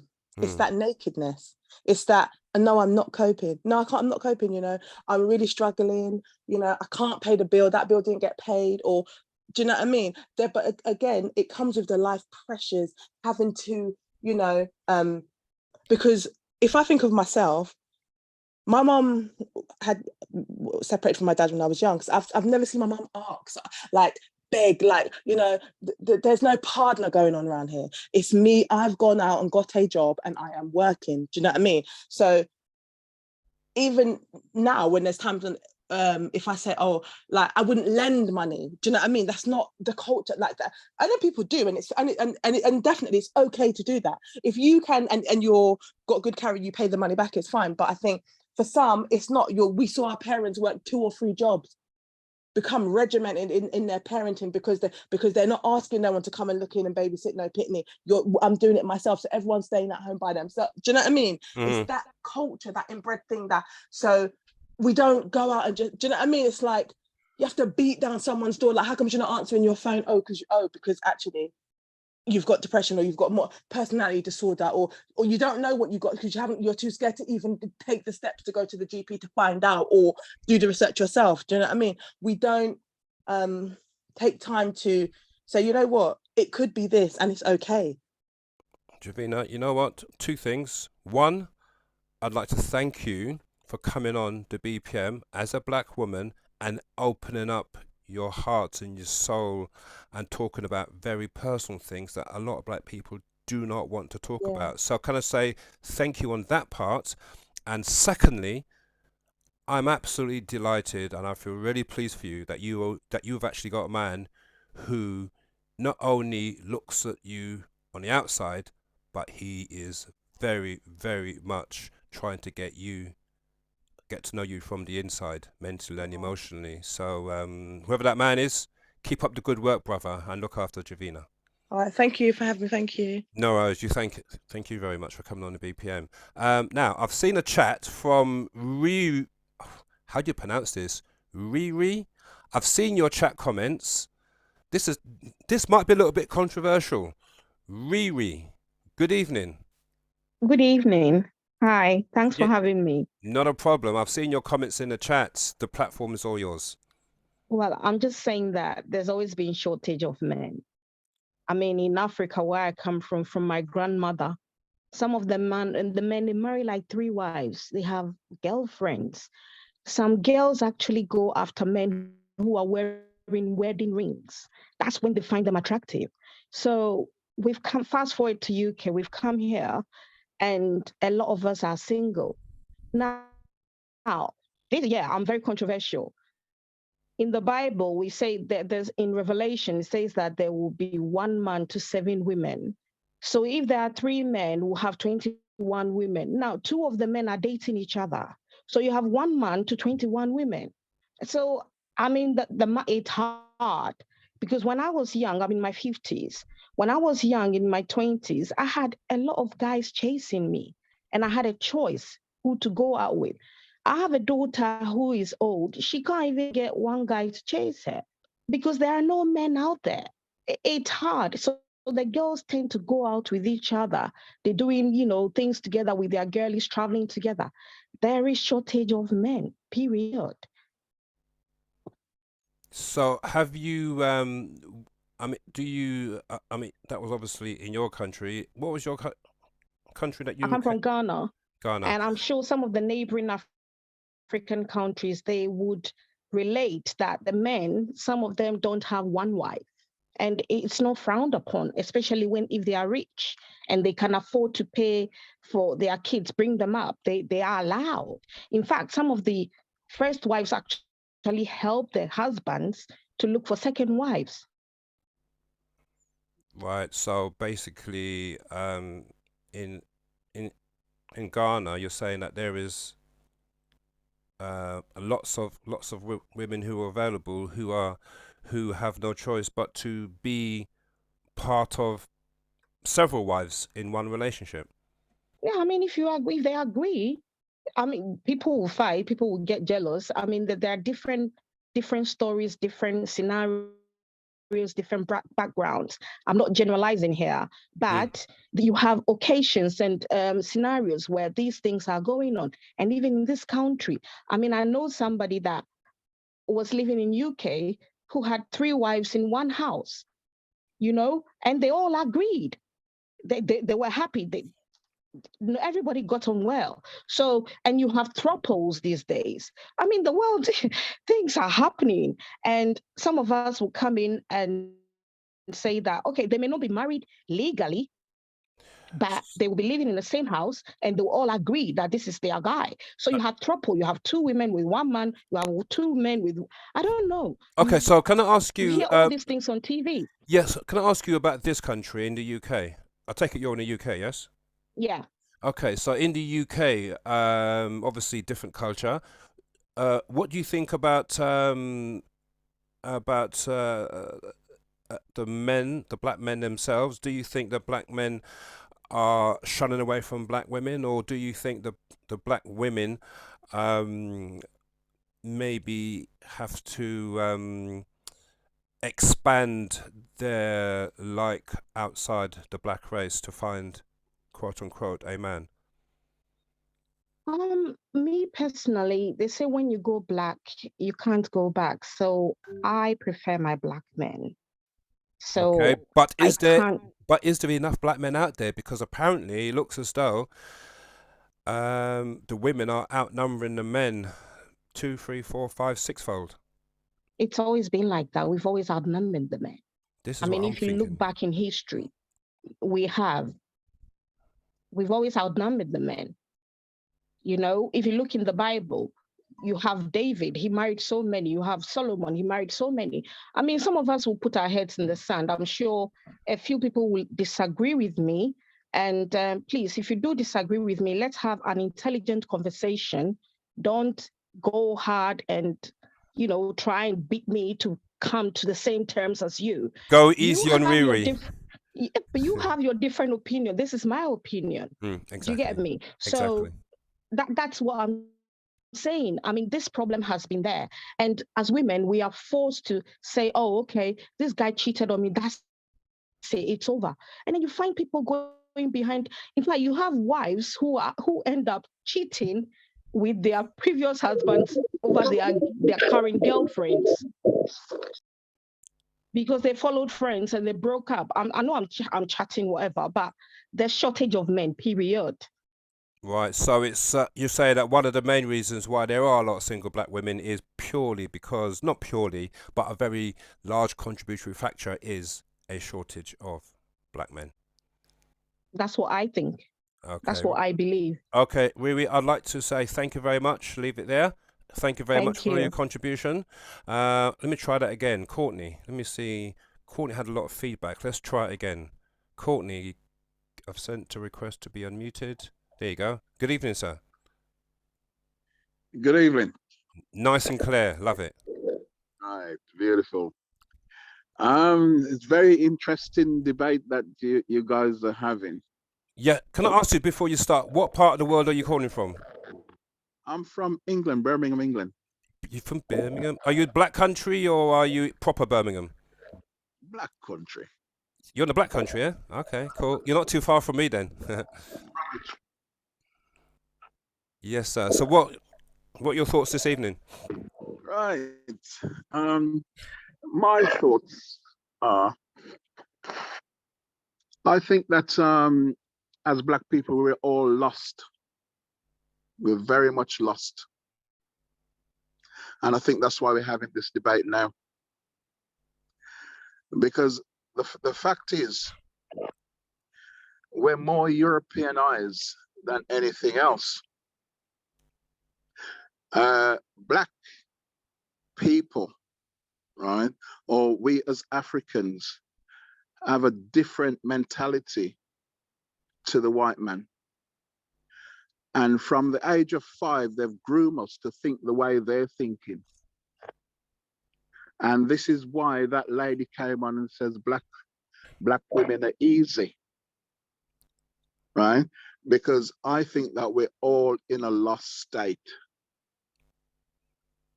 What we've got to do as black people is regroup, because we're all kings and queens. So we should regroup and study, find out the true blackness, because I think we're just basically all white. We're mentally white. And it doesn't matter what anybody say, from the age of 5, you're being taken to school, you're being taught the white man's language. That's not us, right? If somebody put a plate of fish and chips in front of you, you'll say, oh, that's white man's food. Well, it's the same with education. We're white men educated. And I think that's where we're all lost. What you're saying basically is that by living in the UK, we've become absorbed in the white man's education. Not necessarily in the UK, but if you remember, we've all been colonized. We've taken from our country with a different mentality. We've all developed a different mentality. So we've adapted how the white man thinks. Do you think the black race, black community, is capable of quote unquote regrouping and taking it back, basically wrestling back our culture? That's more or less what you're saying, because the problem that I'm hearing over and over again is that black people are very divided. We talk a lot, but we are essentially divided. Yes, we are very, very divided, because that's the way they want us to be. That's the way they've taught us, right? You say that's the way they want us to be, but don't you think, irrespective of that's the way they want us to be, in quotations, do you think that we should take responsibility, ignore what they want us to be, take responsibility, look in the mirror and think, no, I'm going to take ownership of this? Yes, yes, perfect answer. That is what we should do. We should take ownership, right? Because there's a lot to learn about our culture, right? There's a lot to learn, and a lot of stuff are not hidden. A lot of stuff is out there, but we don't take time to learn it, and we don't take time to study it. And I think that's where we're all going wrong, because we keep fighting against each other, saying, you're not, the way I think. But instead, we're all from one. We're all brothers and sisters. Right, on that point, just looking at the chat, Nana says, I doubt the regrouping very much. Even between African and West Indies, we are divided. United on a common front, but divided. That was Nana's comment in the chat. I don't think we're divided. We might think that we're divided, but we've got one common goal, and that is to regroup and take our culture back. We've been stripped of our culture, we've been stripped of our language, we've been stripped of everything, right? And we're thinking the same way as the white man. And that's why that lady made that comment. So that the black women are taking the white women's stance. Do you think that blaming the white woman is a bit of a cop-out, and we need to look in the mirror and think about our own culture and our own values? Yes, that's right. That is right. That's perfectly right. As I say, we need to take ownership. Every man is responsible for actions. I try to sit on the fence being the presenter, but I can't help but agree with you, sir. I find it very difficult to disagree with you. Alison in the chat is asking for solutions. So to answer Alison's question, because I've seen her ask this question a few times, the solutions, what you're saying is that we need to basically take ownership. Yes, because unless you read, unless you study, you'll see that they've been taking us for a mug all this time. You need to read and you need to study. They've all been taking all of us for mugs. Natasha is saying even the Asians work together. Yeah, even though you've probably got two Asian men, they don't like each other, right? They hate each other, right? But they still work together, because it's not self, it's a community. It should be a community. It's not self. Yeah, people talk about community. I mean, I used to live in London, and there's a place in Stamford Hill where very heavily populated Jewish population, literally right on the outskirts of Tottenham, and wow, what a community! Tight, looking after one another, supporting one another, rich, owning multiple properties, but very, very much a community. I'm struggling to use the word community for black people in the UK. Well, yeah, because that's obviously a white man's language, right? Um, I personally feel that well, we'll call it community, for the sake of the language. Um, the black people, all we think about is just self. We need to work together. We need to pull together. We need to pool, our resources together, because there's going to come a time when we're going to need each other. So, Far away. yeah, so just to divert it back onto the subject for this evening regarding single black females, as a man, as a black male, which I presume you are, what do you think? What do you think the reason why there are a disproportionate number of black women to white women out there? Well, the stats says that there's more women being born than men. That's for one, right? The men really should take it upon themselves to respect the ladies that are out there. Do you think black men do that? I don't think so. Okay. Why do you think that? Why do you think like that? As a black man. Let's put it a different way then, right? A lot of black men don't respect ladies. Wow, there you go. Another incendiary. So are you the male version of Cindy now? So what's the reason why you think that most black men don't respect their queens? Because obviously, as a black man, you've got inside information. As a black male, I feel as though I've got inside information how black men think. Why do you make those comments? Because I think, as I say, go back to what I said the first time. We're all lost. We're all lost, in a European style. We're all lost. And we tend to adapt the European way of life. And that's probably why a black man then should say, some, don't respect women. But what I think all men should look at is that you've got a mother, you've got sisters, you've got cousins, right? Treat them all with respect and treat them like a queen, because they are the queen. Men are nothing without a woman. It doesn't matter how you want to look at it, men's nothing without a woman.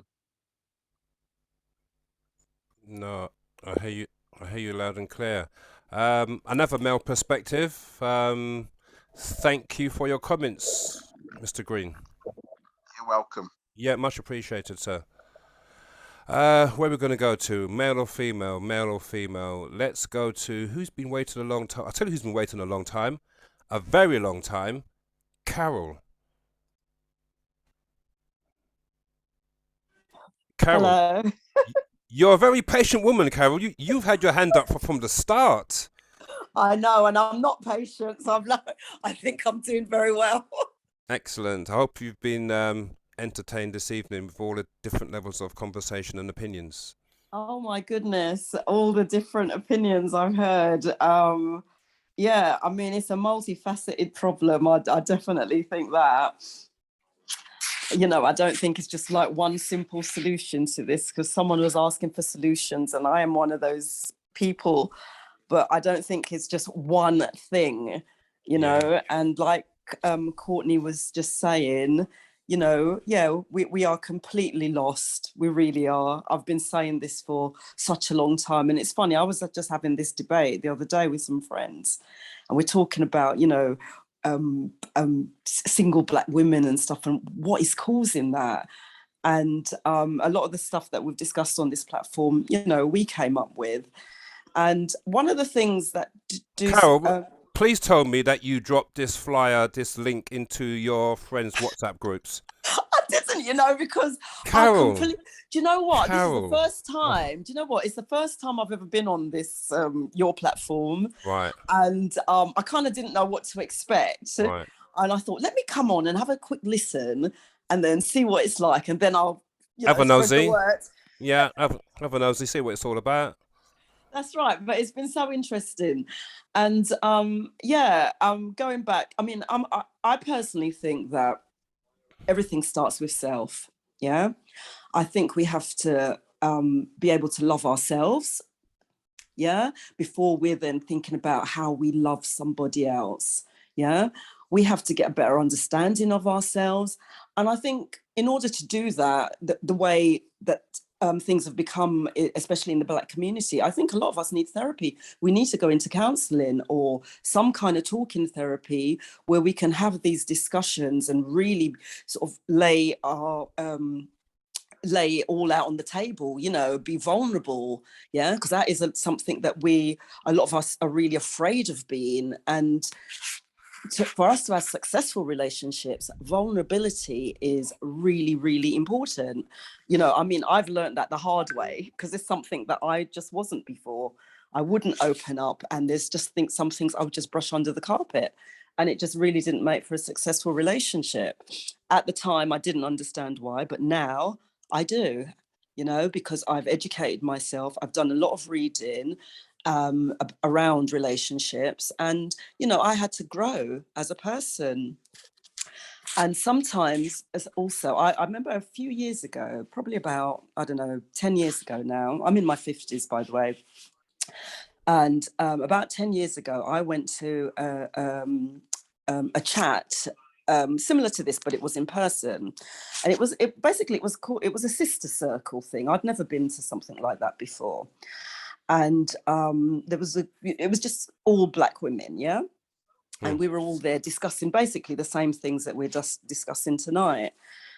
And what struck me, everyone was coming up with all their different ideas about what's gone wrong, and, you know, blaming Black men and so on.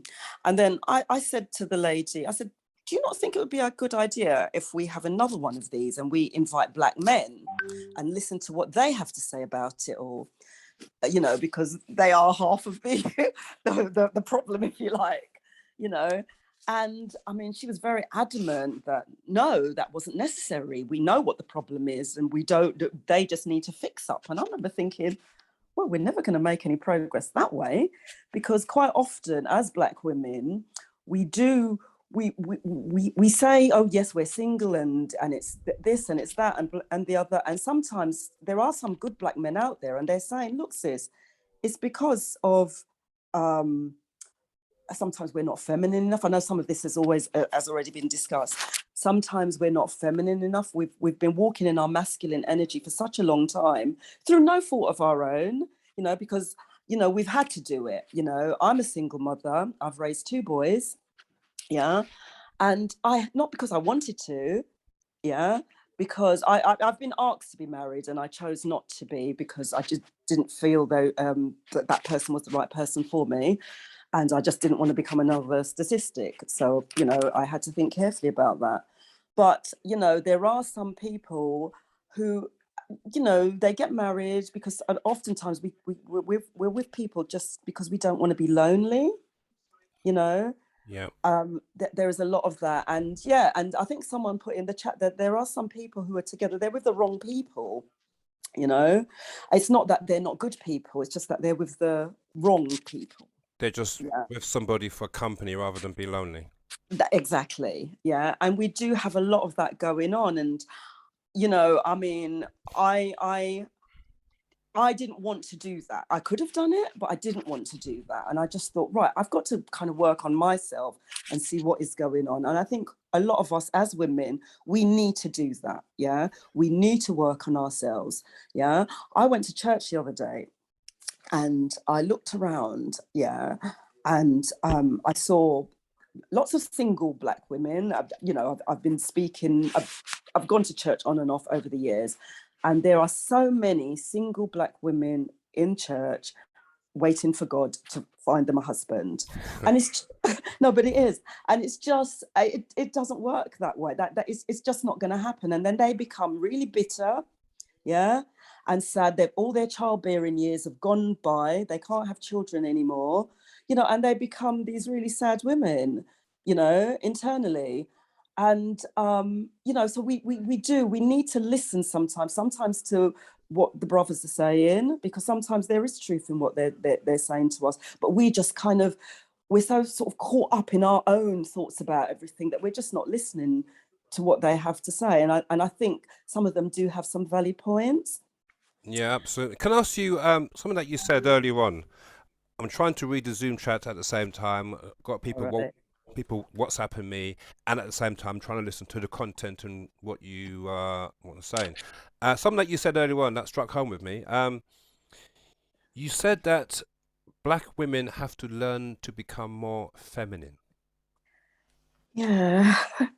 I say that with a heavy heart because... Exactly. And I hear your sort of reluctance and your sigh and thinking, damn, really, DJ Harvey? Do you really want me to explain on this one? Yes, I do. Because, do you know why I say that as well? Because, okay, whenever I've asked, whenever I've had discussions with Black men, yeah, and that is always one of the things that come up, yeah, every single time.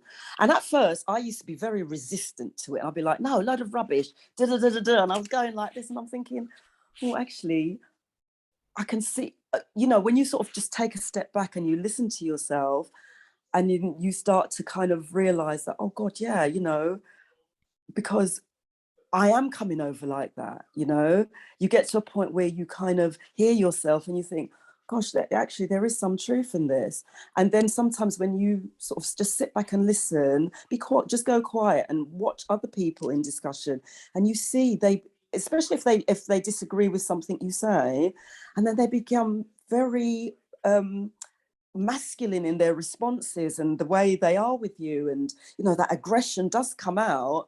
And I think this is sorry, I'm not explaining this well, but this is what some of the men are talking about. You're coming across very well. And let's just say, within my circle of friends, Black friends, especially when I was younger, that was the number one subject. That was the number one topic of conversation, that Black women need to be more feminine. Now, whether or not the Black women accept that statement or not, because if they, your natural reaction for most Black women is, no, I am who I am. If don't like it, that is the natural sort of like instinctive default reaction. But for men to understand women, men have to listen to what the women are saying and absorb it, take it on board.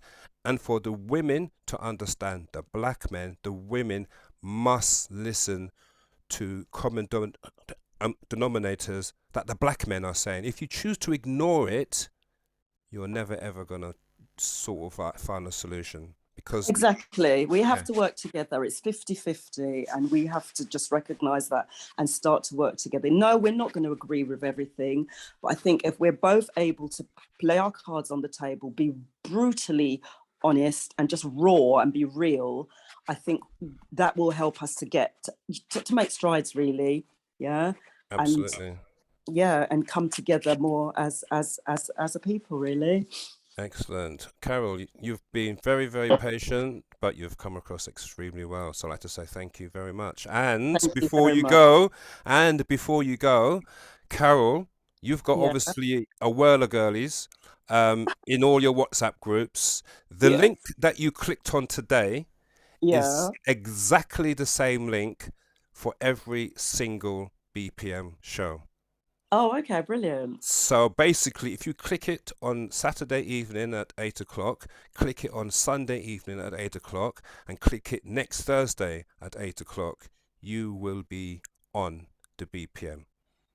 Oh, wow. Okay. Do you have different debates every... This is the third debate we've had on a Thursday.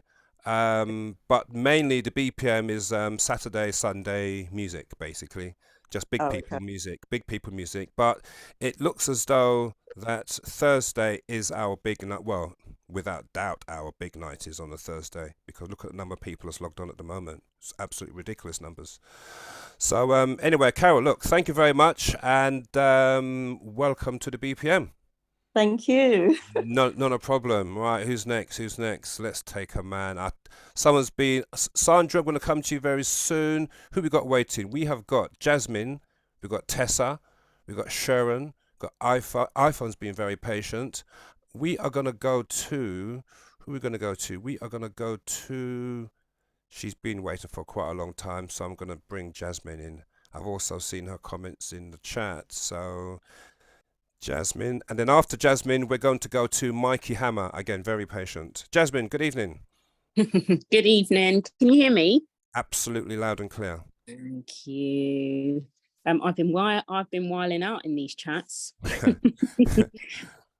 Really interesting. This is a conversation that me and my friends tend to have quite often, and I do agree with very much with what the last lady said, and I'd mentioned it before. In the chat with us, with Black women having to learn to fall back in our femininity a bit more. But also I think Black men have to step up and speak a bit more, because I know a lot of my male friends have said that men don't talk, specifically Black men don't talk because they always feel like they're being shouted down at. So they don't feel like we create an environment for them to speak. I know I've been in, what do you call it? There's that chat room. I can't remember the chat room, Clubhouse, that's it, where a lot of the conversations were had. And I have to say, for me as a Black woman, I felt like, especially in England or in London, I would say, where you do see so many Black men in interracial relationships. And then, for instance, like other ladies have said, you are in church and you are in places and you're just seeing so many Black women who are single. And I can't say a lot of the Black women that I know are any less dysfunctional than maybe my white single friends, but there seems to always be more Black women who are single. The solution, I genuinely do feel like we have to do therapy. We have to read more, and we also need to pay a lot of attention about the subliminal messages that the media and all of that put out there, because like the woman, the lady who mentioned before about there being images of images of interracial relationships, you never really see a Black woman and a Black man as a family on adverts, and if you do, it's like a massive thing. Now, I moved to Ghana in December, and I cannot tell you how transformative it is to switch on the television. Everybody's Black. Your nurse is Black, the superhero is Black, the surgeon is Black, everybody on television is Black, and you walk outside and everybody's Black. And I do feel like that plays such a heavy, it's such a positive thing for your psyche. And I've just turned 40, and when I came to Ghana for the first time in my adult life last year, March, I was fixated, but I was mesmerized by seeing positive images of Black people. And I think for me, I've asked these questions so many, like I've prayed about it, I've cried about it, I've prayed about it, like, God, please, there's so many single, decent, good Black women out there. Firstly, one of the things I want to say, and it's probably not popular, and it's not my you know, it's not my personal preference, but I would say, just like Javina had mentioned before, be open to just exploring and dating a good person. Don't always just be fixated on it just being a specific race of a person. Just be open. I mean, you might go back to the fact and you'd be like, yeah, no, I'm for black men. I think personally for me, my preference is a black man. But I just want to see our sisters happy. I want to see our brothers happy. I'm just tired of seeing so many good black women, you know, single, you know, even if that's a, you know, women with kids, women with not kids, just single in general. Why should it be so? Okay. But there are loads of barriers. I think, yeah, it's a very nuanced question for real. Yeah. I mean, at the start of the show, I threw several bullet points to the platform to stimulate the show, and one of them was regarding what you just now said. Why do you think that black women seemingly and allegedly are very reluctant to date outside their race, whereas black men are very open to it? Open book. I know. I asked myself this question. Why are you black women so closed off? Do you know what? I can't say so closed off. I think I think in general, do you know what? Maybe to our own fault, black women are really loyal. And I don't think black women are given enough credit for the work that they do, because we raise our sons. You know, when our other halves are absent-minded, or maybe we haven't chosen well or whatever, my mum has always said that you have to be careful, even with a so-called good man, that when you have a child with a man, you have to be really careful to watch him and make sure that you're like engaged with him, because she says men have a tendency when you have a baby to just run. And I always found that so like rare. So you have a child with a guy and he just disappears. And a lot of the times it happens. I think a friend of mine did say the reason, you know, he gave me a reason of why some men do that is because they become less of an importance to the woman, which I found interesting. But the fact is, there is so many black women out here who are raising their kids by themselves. And where are the men? You know,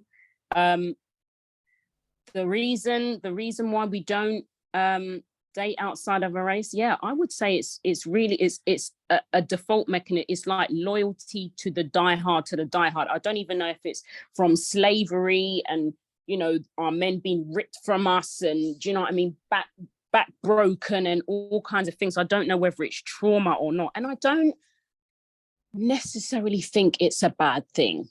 I personally feel like that black men have swag like no other. I don't know what it is. You know, I can name, you know, white guys that I find attractive, that I find nice. But personally, for me, I know I was more open to it when I didn't want to have children. But now I've decided that I do want to have children. I can't imagine not having children that are black.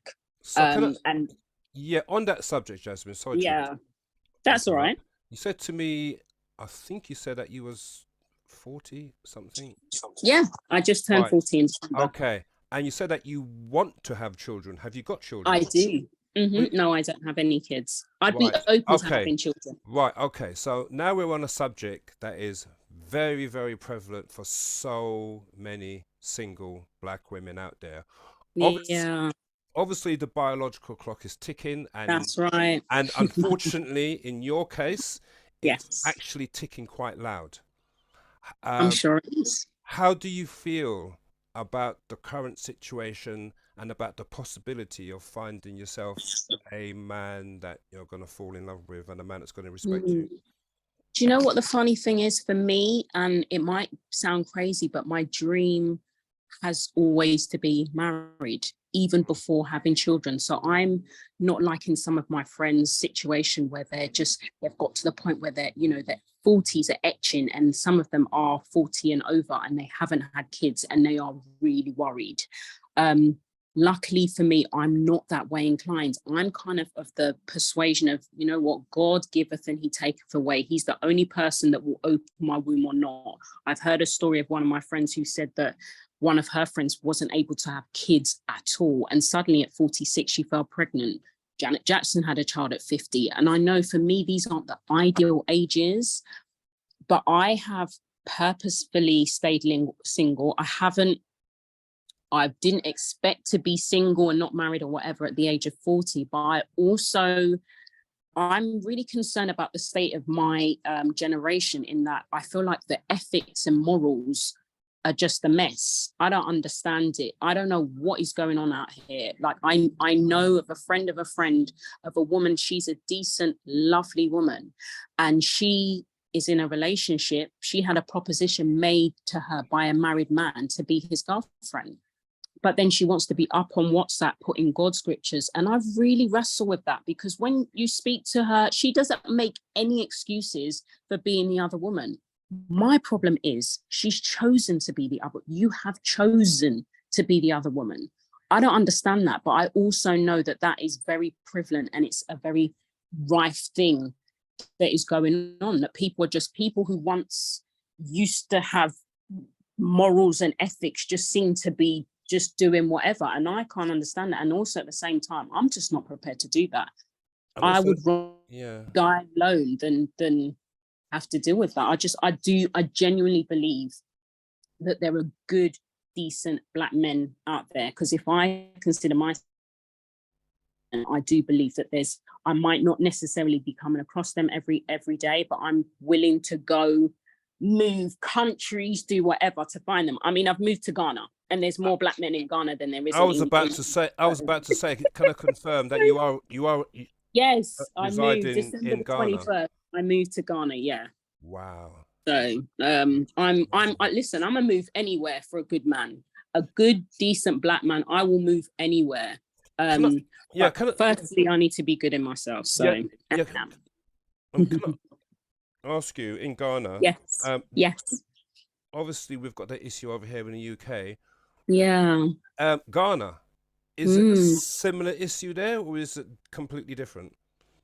I think the issue in Ghana is different. There's a whole heap of man here. It's like wall to wall, man. I ain't gonna have no problem. Really? Wow. Yeah, of course. The whole country is. Here you go, BPM. Move to Ghana.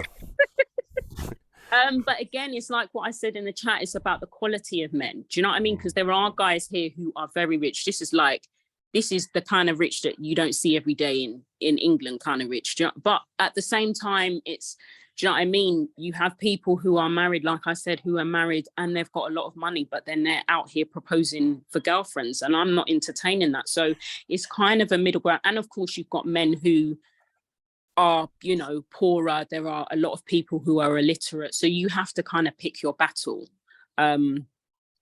I've only been here since mid December, so it's early days. I don't think there's going to be a shortage of men. It's just quality of man that I'm looking for. I'm looking for the content of someone's character being well. I'm not expecting him to look like Tyrese or Morris Chestnut or anything like that. I just want someone who isn't going to bring me no diseases, and I'm not going to be hitting no foolishness.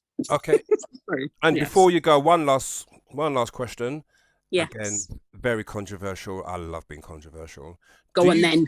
Do you think that Black men are capable of focusing on one woman?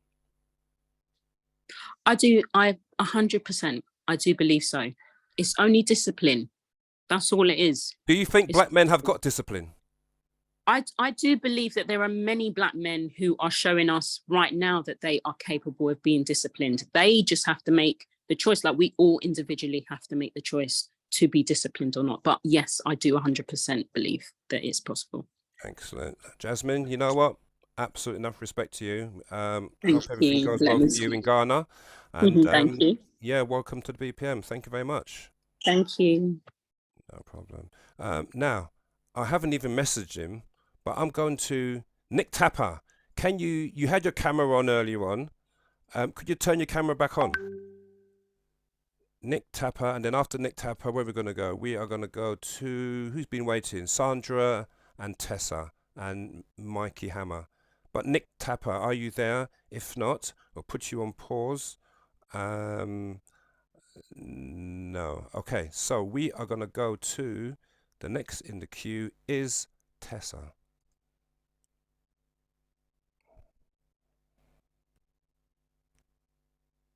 Tessa is, if not, it's going to be Sandra Riggs. Tessa, I've sent you a request to be unmuted. There you go, sending it again. If not, let me send that same request to Sandra Riggs. Sandra, good evening. Good evening. Good evening. Hello. Very Hello. patient. Been waiting for about an hour or so. It's got Yeah. very busy on here this evening. I know. Listen, you've got over 185 people on tonight, which is fantastic. But it's the conversation's just been exciting, and sharing views as usual is always great. But there's a couple of things that I was thinking about as people was talking, and like, first of all, the sister was saying about going to church and stuff. And sometimes I think people put too much pressure on God.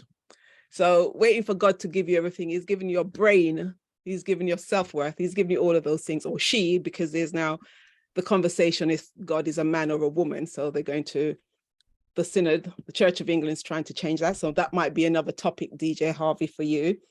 And so with that in mind, you have to go and do for yourself. And the shortage of Black men, I was just wondering, and I think somebody touched on it, that in Ghana, there are lots of men. So maybe in the UK, the shortage starts from imprisoning our men. We have to look at that. So many Black men ended up going in prison during the 80s, never came back out. When they came out, their seeds were dead. So you can't populate the next generation of men. So then you say there's a shortage. I don't think there's a shortage. But when you look at it that way, you think, okay, if you send somebody at the age of 20 to prison for 20 years, they're coming out at 40, they have to navigate through 20 years of changes. And by the time they settle or find somebody to be their partner, wife, girlfriend, whatever, they might not be as virile as they were at 20. So we have to look at that, I think. And also how the media portray Black men. There's that standing joke, like, what does a park bench and a Black man's got in common? A park bench can support a family. And those kind of things, those are the jokes I used to hear when I was growing up. And it sort of makes you think, why do they have to pick on Black men? Why do they have to make Black men the butt of their jokes? And so in doing that, they belittle the Black man. And then they start giving us these images of Black women with white men being very successful, living the dream life. And then they don't show the Black man in the same light. And if you even think of programs that we had back in the day that show positive men, even if it's something funny as Love Thy Neighbor, at least there was a mother and a father, and they were bringing up the children. So they destroyed that completely because they didn't want that to happen. So what they did was to create a situation where the Black women have to look outside of her Black men and then go to the white men. So then we get this dilution. And then what happens then? People start to think, oh, they're living the life, so I'll live the life. But somebody also said, Black women are loyal. And in all loyalty, we wait for the right person to come along. And you wait, and you wait. And not everybody is going to go into these one-night stand relationship because we're looking for more. We want the person who's going to run the bath, scratch your hair, grease your hair. We want that. Well, personally, I want that kind of thing. And I think just to feel worthy, just to feel loved, protected, that's what Black women want. So when the media shows that you're not getting that because Black men cannot give that because they don't know how to, we go and look somewhere else. And in so doing, we just keep going around in circles, trying to find the one Black man out there that's going to meet all our needs. And, I think it was Courtney that was saying how women have become Afropean because we've been bred, we've been told for so long that this is the ideal. And when you look at the ideal, we think we need to keep pushing that glass ceiling. And if you push the glass ceiling too far and it's still not breaking, you come back and you start again from ground root and you say, you know what, I'll go out with a white man. And it's not that there's anything wrong with white men. What you don't do is have children with them, because that shouldn't happen. They're friends. They're not material for breeding children. So because when you do that, then you get all these things. Somebody talked about the things we see on TV, the couples. You don't see a black and black. Well, there is one, but then you have these mixed race families that is predominantly in your face, in your face, in your face. So we have to look at all those in different sections to see how we got to this point. When you are 40 and you're looking to have children, as you know, the risks are high. And there are lots of good men in this country. You just have to find them. Just like you go for an interview, if you meet somebody, you interview them. That's what you do. And if you don't interview them, how are you going to know what you want? So if you've got a list of 10 questions and they meet 8 of them, then you know you have to work on those too, because it's called compromise. A relationship is all about compromise. Once you start to make compromise, you could move through the woods and, you know, sort out all the things that you need to sort out.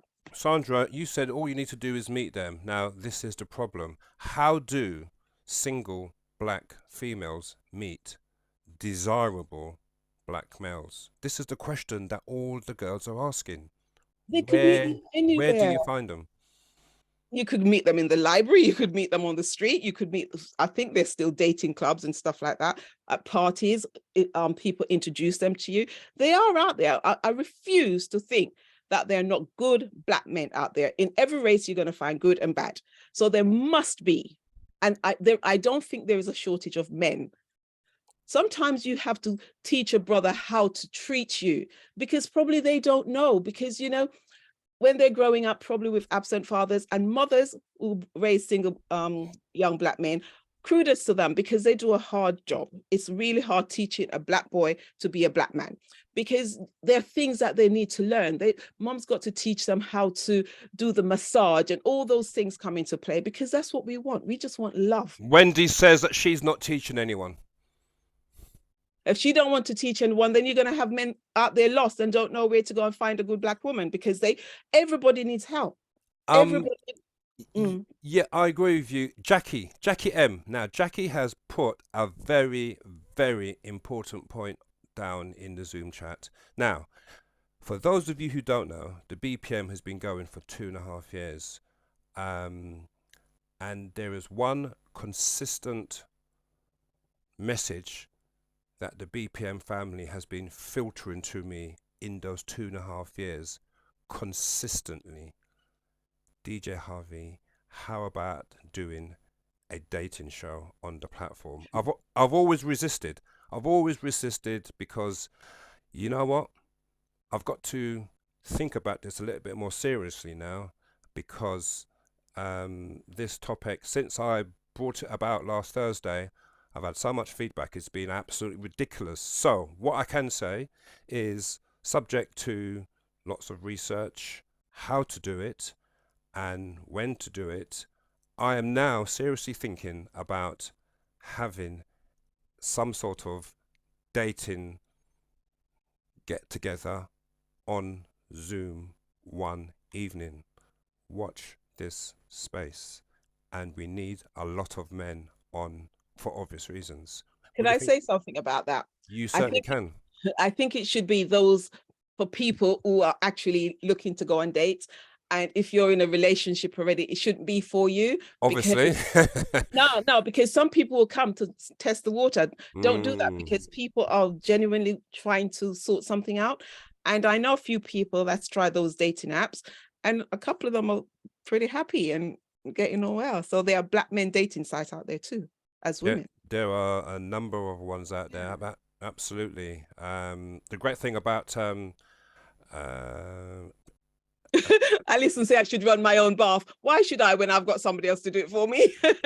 yeah. I mean, the great thing about Zoom is that people can actually come on and not only talk, and people could see and obviously feel their personality, feel their warmth, and think, you know what, that's a girl that I'd like to, or that's a gentleman I like to go out on a date with. So Thank you, DJ Harvey. yep, there is a possibility around the corner. Sandra, thank you very much. That's 2 weeks on a row. Sandra Riggs, wow. Who's been very patient? My God. Mickey, let's go to Mickey. Mickey's been very patient. Or Mikey, sorry, Mikey Hammer. Oh, let me go back to Nick Tapper or Nicho. I have private messaged you. I'm still waiting for your answer. Hopefully you're logged on. Before I go to Mikey Hammer, before I go there, let me just say that this show we've got 170 odd people on. So if you've got a business and you want to promote your business, get in contact with me and we could give you obviously fantastic exposure on the BPM. Okay, so Nick Tapper, shoe repairs, 10A London Road, adjacent to West Croydon Station, opposite KFC. He's got a second branch in called LA Car Shoe Repairs, 124A Solhurst Road in SE25, opposite Costa. And Footcraft is in 150 High Street, Uckfield. They do key cutting, all locks supplied, fitted, bespoke, handmade shoemaking and orthopedic. Top notch for women and for gentlemen. And that is, and on there you can see the website is actually in the link in the chat.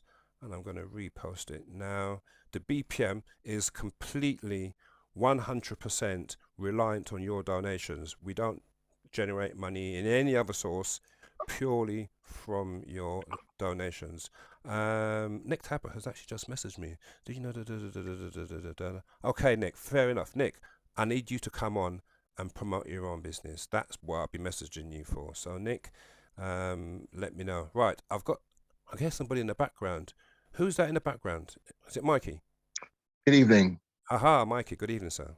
How are you doing, sir? Good.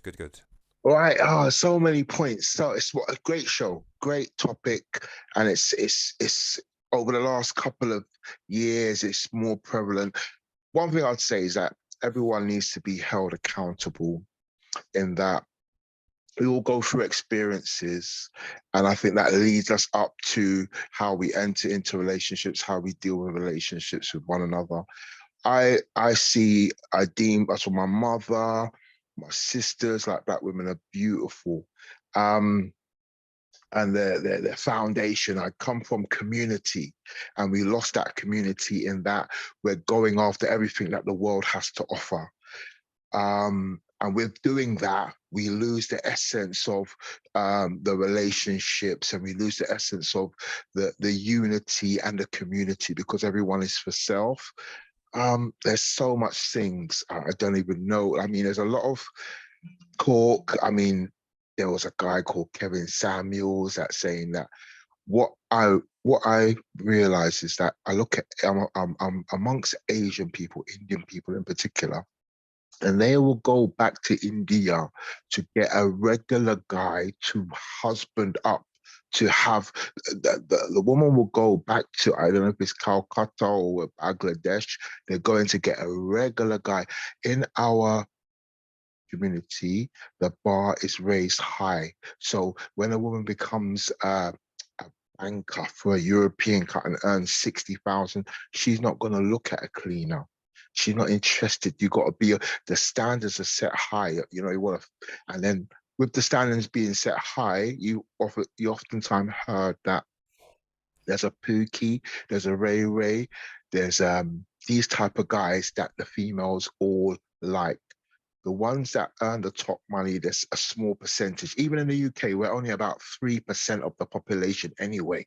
So the pickings are small. So I would say for a woman, she can go to Carriacou, she can go to Grenada, she can go to Dominica, she can go Jamaica, she can find a man there. Obviously,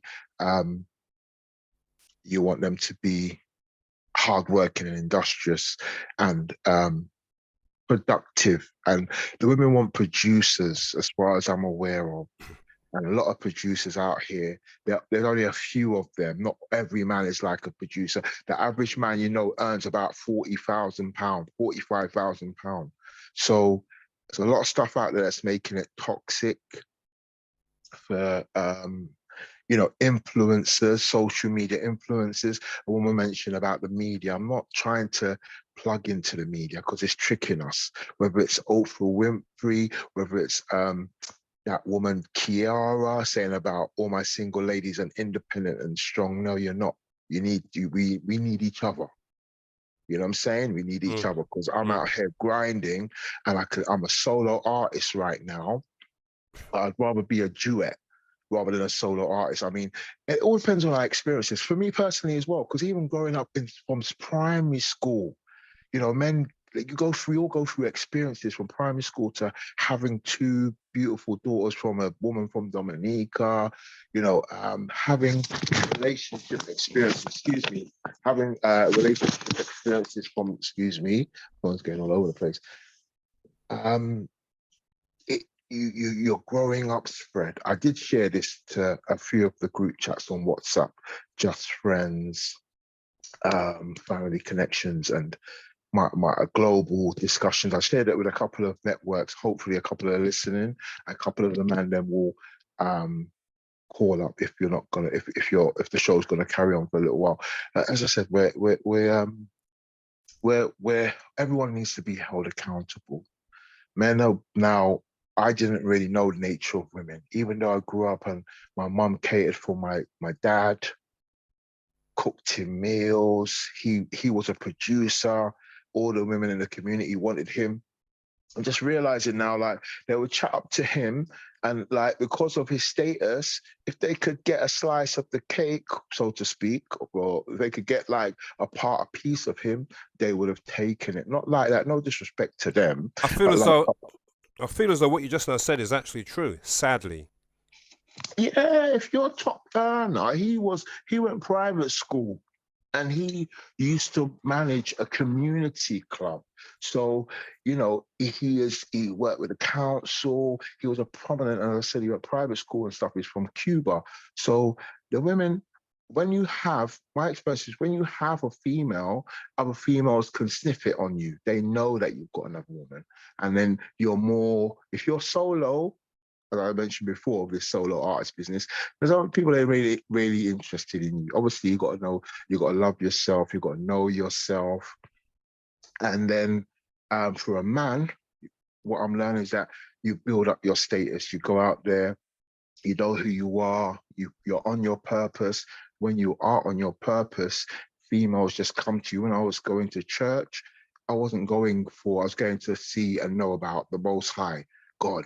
I wasn't going looking for no females. And then they just come to you. Like, that's how it's been for me and my family, because I'm one of many. My dad was a Rolling Stone, may he rest in peace, James Brown.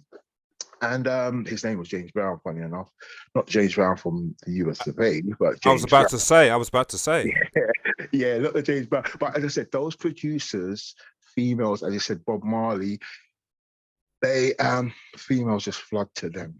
They just go to them. And it's funny because someone mentioned that Bob Marley came from a heritage. His dad was like a sailor. So we, my guys from Grenada and Carriacou, they more rate the other guy that was in the band with Bob Marley. They more rate him than Bob Marley, even though I've taken pictures with Bob Marley when I was a youngster, like when he came to like my old man's community club.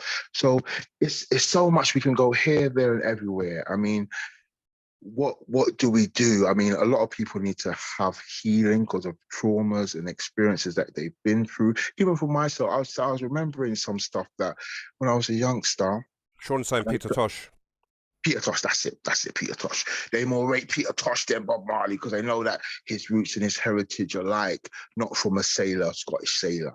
And obviously the stuff, like for me, like one of the points I want to make is that a lot of things that happen in this planned engineering, like, you know, because I'm still attracted to my Black sisters and love my Black females and always will.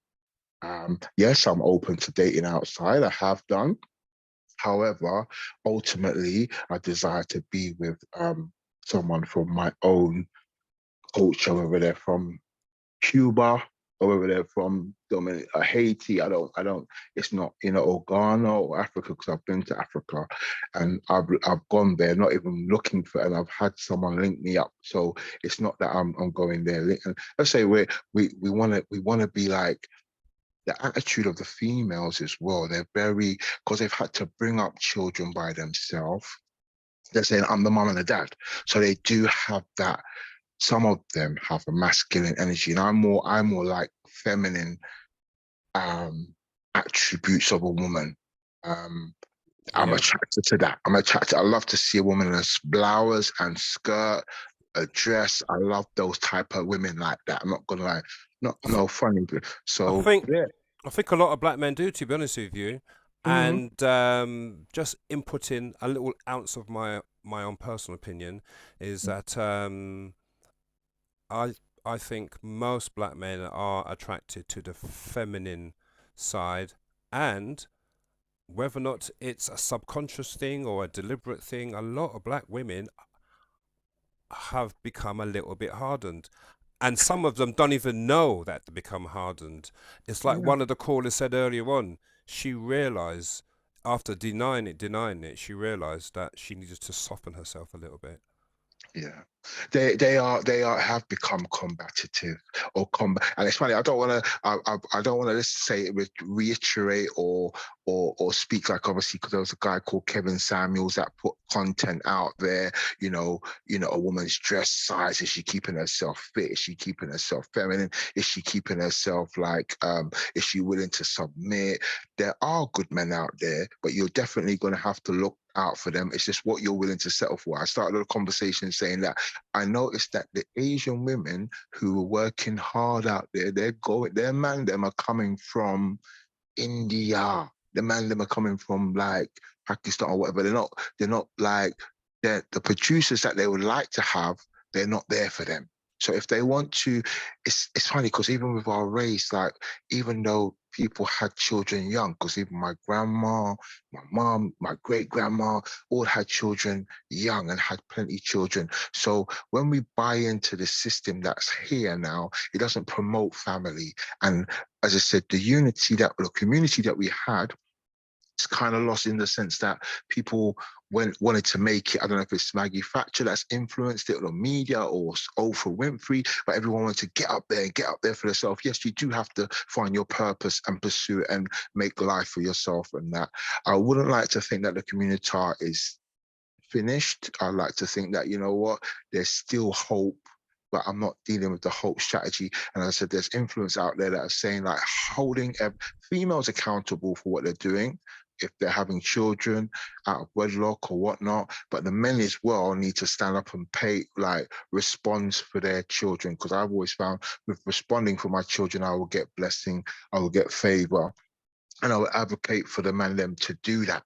I will always say that to them. Where's your daughter? Go and look for her. Spend time. Where's your son? Go and look for her. Spend time. Like, no matter what's going on behind the scenes, you make sure they know who you are. The little that we know, because we say we came up, and depending on who our parents and grandparents and experience, because coming from Jamaica, my parents are from Jamaica, that, a lot of violence, the place was, the history of the place, even now there's not investment, there's investment from outside, like the influence of it's a rough place. So the people, if there's no investment, and the men are not, I'll go in church on a Sunday when I went there 5 years ago, and the men are playing dominoes in a hut, blazing up some stuff that's going up in smoke. So yeah, there's so much things that I want to say. So many things. I mean, even on the investment thing, I mean, another subject about, you're saying about investment, but apparently the Chinese are investing enough dollars in Jamaica, but that's another subject. And before you go, Mikey, I want to rewind about 10 minutes. I want to talk about you. I'm going to give you a minute. Yeah. To promote yourself. You said to me that you're a solo artist. At the moment, I think it's because of choice, because I'm fussy. I always, even like the So, person who sent me the link today, are you a her singer? phone was, no. I'm not a singer. I've been involved in music. I've been involved in sound. My dad used to have a sound. I've been involved in a sound system, limited edition, back in the day. And I've got music in we got music in us. Do you know what I mean? So, Yeah.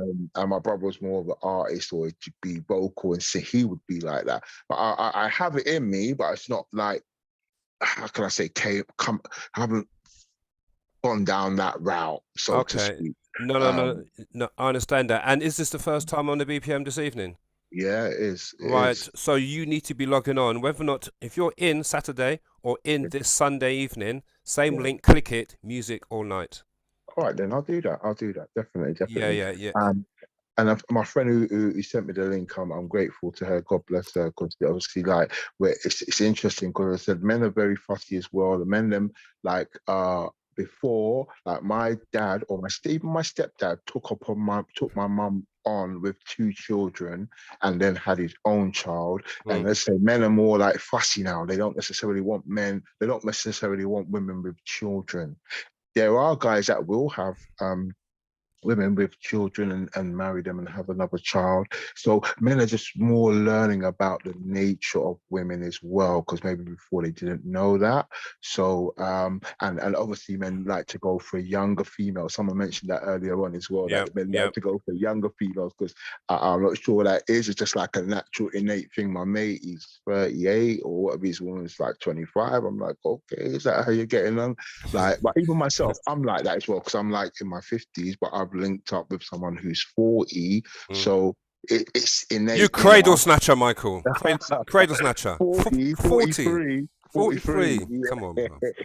I don't know. There's obviously a motive and a reason behind all of that. But yeah, we need some therapy as well, because like I said, I've had relationships that I knew that I felt a way where I'd splash out on a female, young, and they turn around and say, oh, I've used you. And I'm thinking, what? And I was upset and angry. So that was from a young age. So people need to address their issues, because everyone's got issues, and with addressing their issues, get help, therapy. Someone mentioned it earlier on. I'm not jumping on. I'm not just saying it like that. Quite a few people have mentioned the therapy thing, and sadly, we're in the black community. As I said before, it's a bit of a taboo subject. Brush it under the carpet. Don't want to know about it, but it is very prevalent and it is needed. Mikey, thank you very much, sir. Thank you very much, and welcome to BPM. We'll see you on the weekend. Yeah, I'll link back up with you again. All right, cool. Thanks. Yeah, no worries. Sharon, wow, talk about patient. Sharon, who was on here last week. Week before, hi. Week before, hi. You've been very patient. What, about an hour or so waiting? Like waiting for a London? No, I haven't actually. Waiting for a London bus? No, I haven't waited that long actually. Okay, cool. Good evening. What have you got to say? Good evening. Oh gosh. Well, I actually wanted to speak right at the beginning. So my points that I'd made were going to be no problem based on that sort of list that you put out there. But so much has just been said now. So it's like just sort of making little notes here and notes there. The first thing I would like is a definition of feminine. Because I keep hearing this thing about Black women not being feminine enough. You said that, a few of your friends have said that. So obviously we're all muted out, so no one else can answer that question. So could you answer? Right, okay. I'm using some terminologies now. A lot of the black guys on here will know exactly what I mean when I say this. And I'm going back to my like in my 20s, early 30s, dating days, whatever. One word that a lot of black guys say about a black woman is that she looked too stush. So is that not feminine? She looks too distant. She looks unapproachable. These are all terminologies that have been used. Is that it? So, well, I mean, look, there's obviously because we're not walking on the street with a smile on our faces for no reason, we look unapproachable, and that's what they're talking about. And that's the definition of feminine.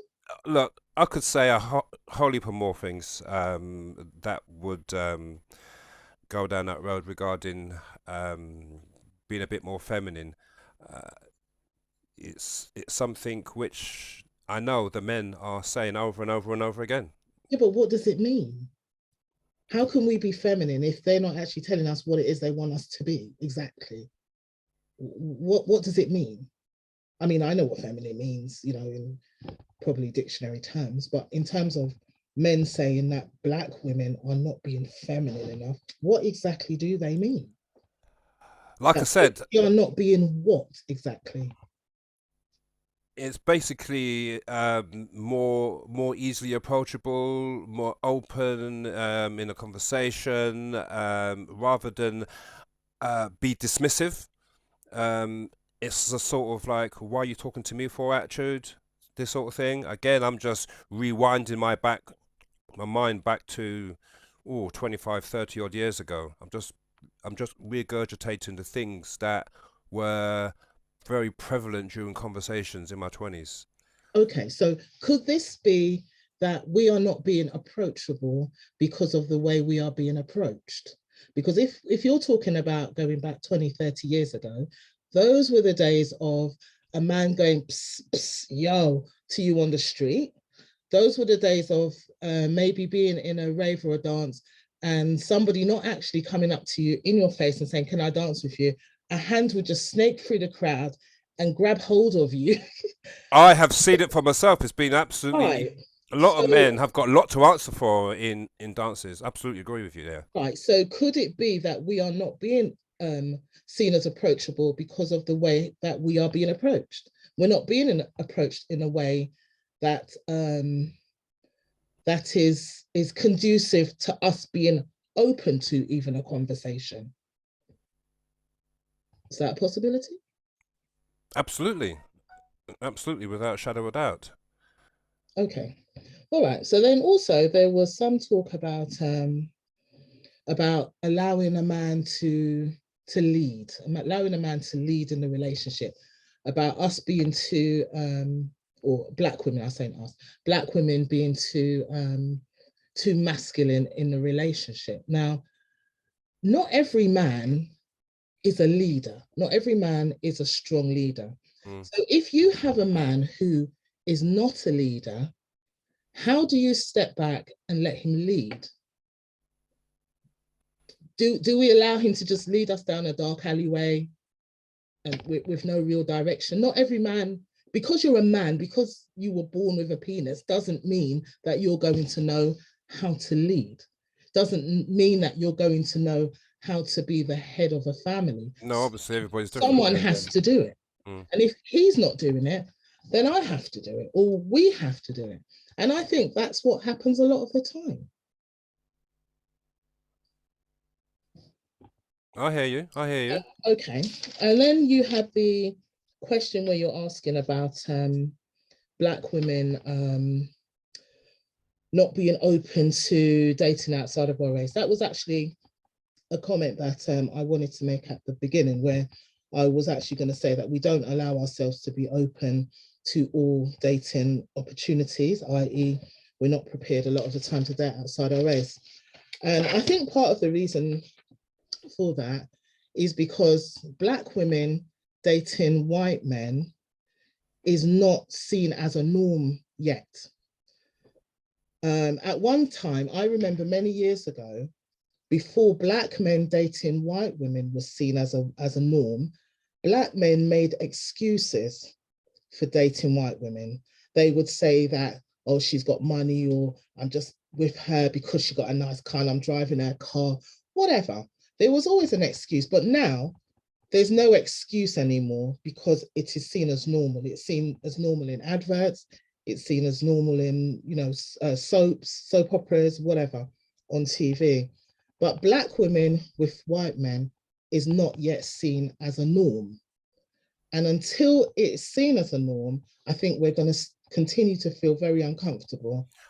I mean, what I've been hearing this evening, even if it was the norm, there are, in fact, almost everybody who has been in the chat and coming on live are totally closed off. They're totally close. It's black because or it's just not seen as a norm. It's black or nothing.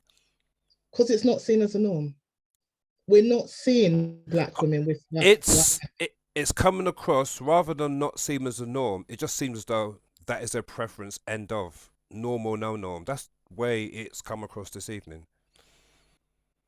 Yes, I agree. I agree to a lot of extents that as black women we do tend to favor our own. Yes, but I think if we're looking for love, why do you think the black men are more open to it and the black women are not? Hence why there are hence why that is a proportion of the reason why there are more single black women.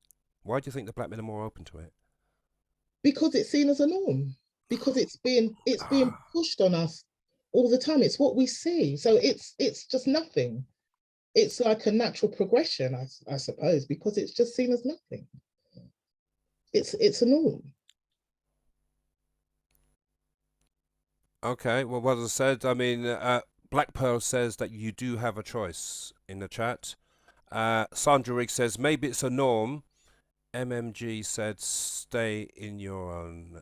Sean says white men get to choose. Oh, it's going so fast. White men get to. Wow, the chat has gone so fast. White men tend to choose more. They are dominant race. They can choose. White men get to choose more because they are the dominant race. They can choose. Okay, fair enough. Okay, and another point as well, actually, because we're talking about why black women are single. I think, depending on the age range, the reasons are going to be different as well. Because I speak to a lot of younger ladies in their 20s, and even they're having problems finding what they would say are decent black men, even at that age, in their 20s. They're struggling to find. A lot of them are single girls because they just cannot find a black man, either I don't know if it's to match them educationally or whatever, because most of the young black girls, they're really doing it. They're on it.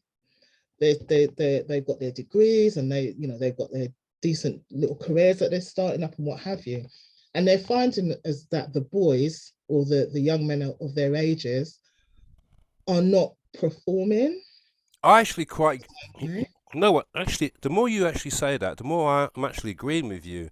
A lot of black girls in their early 20s, for me, are more mentally mature and responsible than a equivalent black male, without a doubt. Hence why should a up and coming black girl in her early 20s go out with a counterpart of the same age who clearly are several rungs below her? Why should she at that young age?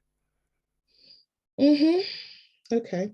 And also, I think pretty much my last point is that that when it comes to sort of singledom, there are a few levels to it.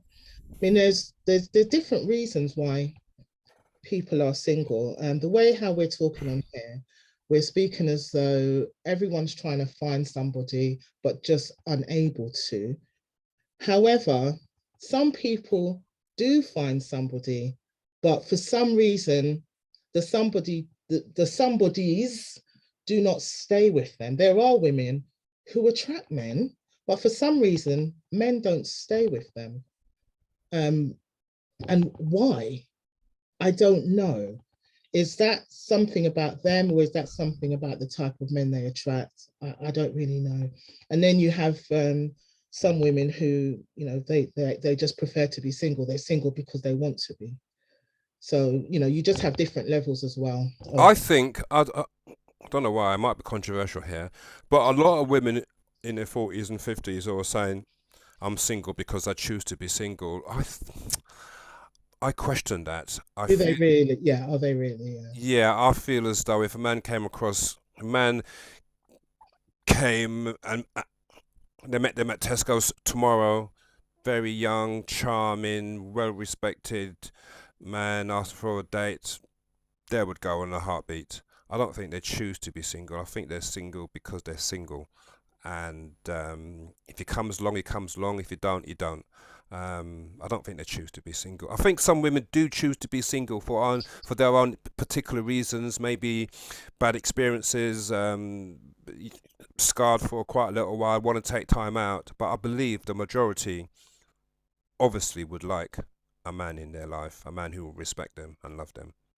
Probably. Also as well, just probably the last thing as well, is that I think sometimes I wonder if we are sort of mature about the choices that we're making in terms of partners or potential partners. You know, when we're kids or when we're young, we're looking for one thing. You're looking for a good looking guy. You're looking for a guy who dresses a certain way or whatever. When we get older, are we still looking for the same things? I mean, I'm saying I'm actually married. I'm not single, but I've been single before. So, you know, I can still speak on this. You know, has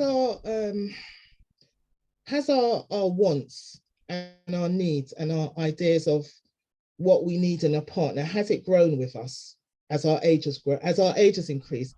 Has the ideas of what we want in a partner also increased with us, or are some of us still quite immature in what we're looking for? We're still looking for a certain look, and we're still looking for a certain way of dressing, rather than looking at what's on the inside of someone, what someone's about, you know, how they can make you feel or make you feel, etc. That's pretty much it. No, it's once again a fantastic input, Sharon. Thank you very much. Thank you. Not a problem. We have two more people to speak to. We've got Shez and haven't got a name, but got iPhone. We've got a mail. We're going to leave the man till last. We're going to go to Shez. I think that's everybody. Yep, two more calls to go. Shez and iPhone. Shez, I've sent you a request to be unmuted. If not, we're going to go to, call it iPhone. You know what? Let's go to iPhone. Let's find out what his name is. I've sent a request.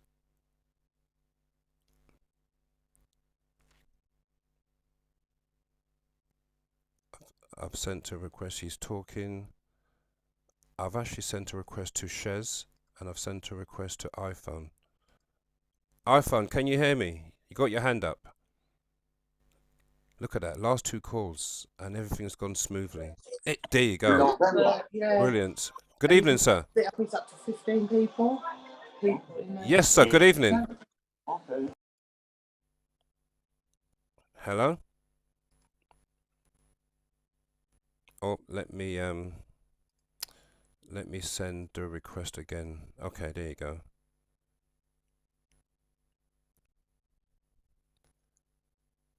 Is he familiar with... Oh, he's obviously pressed the wrong button and now he's gone offline. So, we have... Yeah, he's literally gone offline. Shez, I don't think Shez is about because I've sent the request for her to be unmuted and she is not responding. And I think that is all the calls that are waiting. Let me just do a quick scan. I don't think there's anybody else got their hand up. Okay. I'm going to take another call. So if anybody wants to have anybody wants to be the very last chat, then put your hand up and let me know. In the meantime, let's go into the Zoom chat. Wow. Has Alison put her hand up again, or is that the hand up from before? I'm not too sure. I think. No. Alison, I think she was the one. Let me see what's in the WhatsApp. Subscribed. Okay, Cass, I've got your WhatsApp messages. She wants to subscribe to the BPM. Let me go back to the Zoom. Okay, let's go into the Zoom chat. Nick Tapper. My God, Nick, do you want to come on to the BPM and talk about your business? I can see your comments inside the chat, but I want to know about your business. Nick Tapper is the person who sponsored this evening's show. Nick, I need you to come onto the BPM to promote your business. I could talk all about it all evening, but you are best placed. Anyway, in the Zoom chat, where we're gonna go.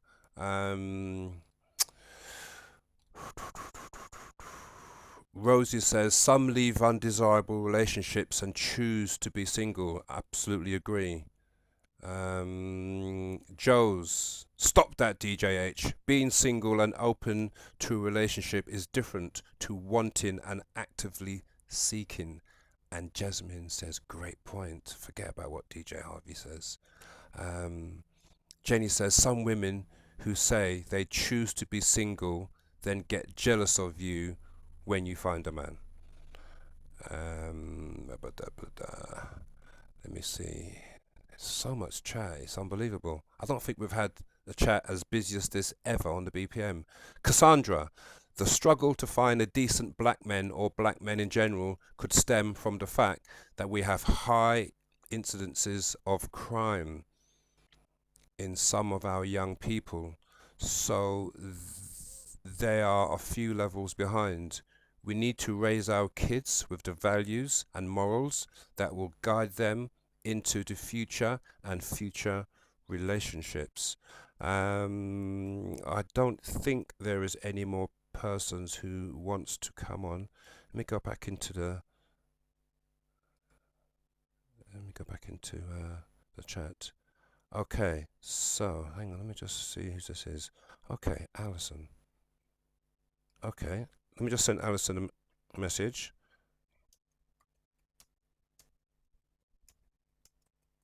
I think Alison wants to come on again, and she will be the last one.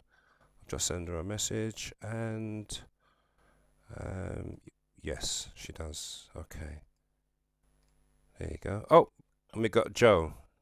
So we've got two callers to go. We've got Alison, and then we've got Joe. Alison, good evening again. Yes, good evening. I should have gone to bed about an hour ago, but never mind. The BPM is addictive. I'm warning you right now. It is. It is. And little man is still awake upstairs, but never mind, eh? It's Thursday, nearly Friday. There you go. It's half term, isn't it? Is it half term? Last week, not this week. Oh, right. Okay. So where I am, we're currently in half term. Are you out in the Shires? I'm not in the Shires. I'm in the Midlands. Ah, okay. Yeah, okay. I moved out of London 3 years ago. I had to escape London, man. London, man. No, thank you. No, thank you. If you can escape London, I guess, 55 years I lived in London. My God, I felt as though it was Escape from Alcatraz. We still have good raves in London, though.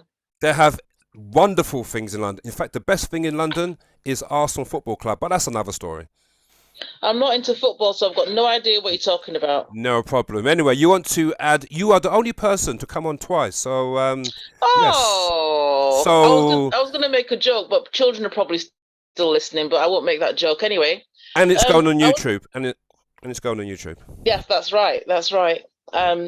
What I wanted to say was I was sat here all night listening for solutions because I realized that at my age now, I don't just want to be sat going round and round in circles. When you say your age, how old are you?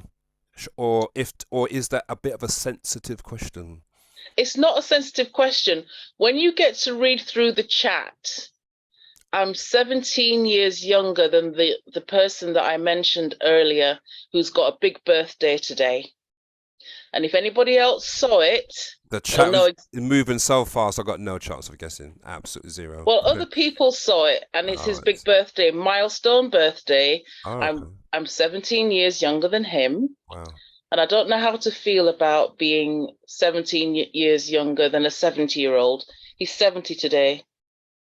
Okay. And he was one of these people that got married to a Caucasian female, had 2 or 3 sons.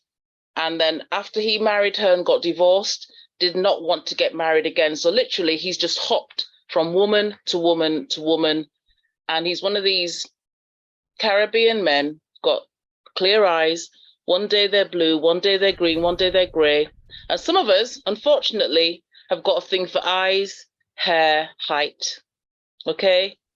Tall, dark, handsome. It might sound shallow, but some of us have got a thing for it. My mum said to me when I was younger, and she realised, as was it Mikey that said earlier that we're in England and we're surrounded by people that don't look like us. So yes, we're going to mix. My mum realised that I was talking about a ginger-haired, blue-eyed boy at school, ginger-haired, blue-eyed boy at church, and she said, "It's better that you marry a black man." And I'm 8 years old. I said, "Why?" She said, "Because they're better." And I said, "Better at what?" And she hasn't actually answered me to this day, right? I don't want that to sound negative, but she didn't answer the question. She said they're better providers. So are we looking for providers, builders, or are we looking for him look good, him smell good, him dance good, him walk good? There's a song by Mary J. Blige, "The way you walk and the way you talk and the way you move," and that's what she was looking for when she wrote that song, when she sang that song. You get to a certain age where you want someone to build now. Do you know what I mean? Absolutely. And if you're not building, sorry, just going to stay here and do what I have to do. But the one solution I heard was to become more feminine. And I went on a radio show, colourful radio show years ago, and somebody said the same thing years ago. And I just thought, why are Black women telling each other to become more feminine? Why are Black men telling us to become more feminine? A lot of us are incredibly feminine. Yeah. And it's, as I said in the chat, because we've had to become that male role model sometimes to our children. We've had to step into that role. And at work as well, a lot of the work environment can actually, what's the word I'm looking for? Mold you into a more masculine version, or you lean more to your male energy side to get things done, or to put your point across, or to achieve certain things in the workplace. And there are times where behind closed doors, you can be incredibly feminine. Yeah. But also, someone said earlier on, when you're out with your girls and someone's pulling on your shoulder, you have to be able to respond to each other in a way that's more pleasant, not as gruff as I've seen, you know, in some places that I've been out in, and just politely, just be gentle and polite with each other. And we don't see that, I don't think, or we haven't seen that as much as we should. I don't know if you agree with me on that one. No, I agree with you. I just needed to, while you're on, I've seen you comment quite a few times saying, what is the solution? What is the solution? What do you think is the solution? Because at the end of the day, there are lots and lots of single Black women out there, and also stroke with no children, and that clock is ticking very, very loud. I mean, what a situation to be in. I mean, what is the solution? There has to be a solution at some stage. There has to be. To be honest, I was born and raised in the church, and I was born and raised to believe that you didn't do anything until you got married. You didn't hold hands, you didn't kiss, you didn't do anything until you got married. But obviously that was about 30 or 40 odd years ago. More than that. I was trying to be kind. You're being very kind, and I really appreciate it. And then I realized that, as someone said right at the beginning, you're in a church and there's a whole load of Black women there jumping and shouting and praising, the Lord's going to send me a husband, the Lord's going to send me a husband. I say this to all of my friends when we have these conversations. The Lord's going to send you a husband, but just be careful he doesn't send you somebody else's husband. You have to be very specific about what you want. And it's true. There's a lot of men in church who are married and will still approach single Black females because they think they're doing them a favor or they're going to be grateful. I'm being honest. So okay? The Black men, their eyes wander too much, basically, and it builds a mistrust within the Black female minds. Not necessarily. I think you have to go to someone like the elders or the pastor and tell the pastor what's happening. And when it happened in one particular situation, the man was told, well, you know, I really can't blame you in a church full of so many beautiful women. Jasmine says the Lord will never send you someone else's husband. You'd be surprised, let's get Jasmine. that. Let's It's no. happened plenty of times. I've not finished. She says, okay, sorry. Lord... I'm so sorry. DJ Harvey. I'm using my Marilyn Monroe voice. No, sorry. All right, let's be more feminine, please. The Lord will never send you someone else's husband. Let's get that correct. That's the devil, sis. So as the devil will send you someone else's husband. That's according. That's according to Jasmine. But yeah. You'd be surprised if anyone has ever been born and raised in the church, how much you see and get to learn as you get older, and then you realize what was going on when your parents were whispering about a certain situation. Certain church I was born and raised in, there was incest in the church, blatant open incest, okay, in the church. Yes, So, unfortunately, that's very, very prevalent. I mean, it's wow.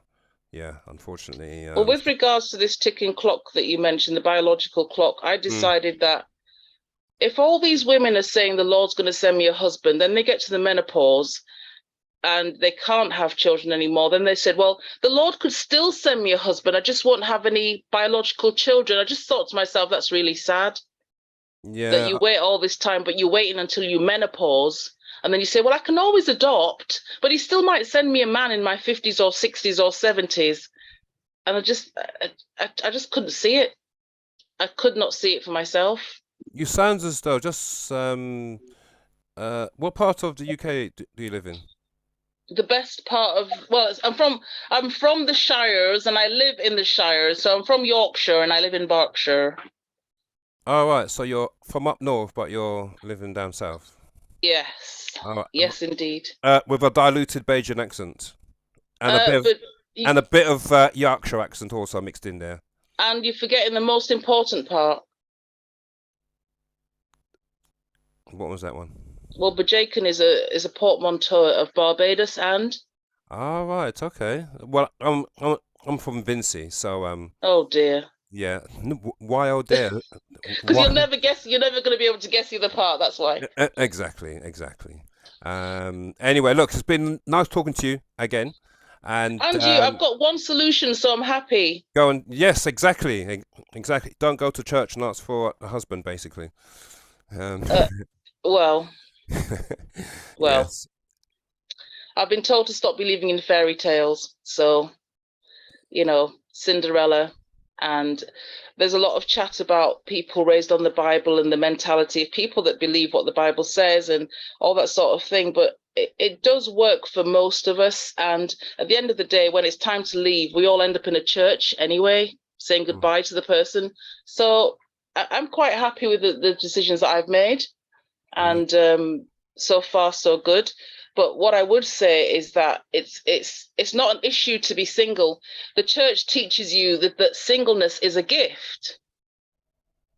So if singleness is a gift, why don't we see it as a gift? But if single is a gift when you're at home on a Friday, Saturday, Sunday evening on your own and you're bored and you're depressed and your mental state's in pieces and that's not always the case though. There's plenty to do. You got your Zoom for a start. Yeah. I've been invited to a birthday party on Saturday. Got church on Sunday. There's all sorts going on at the weekend and during the week. Oh, and there's also the downtime that you have where you learn to self-love. I'm following a lady called Tonya TKO. Her dad's from Nevis, and she said that her dad taught her how women should be treated. She herself is single because she's waiting for that man that her dad told her is out there. And how he should treat her, and she's still waiting. So, the men that say that we hang our hats too high, Christian men that tell us you hang your hat too high.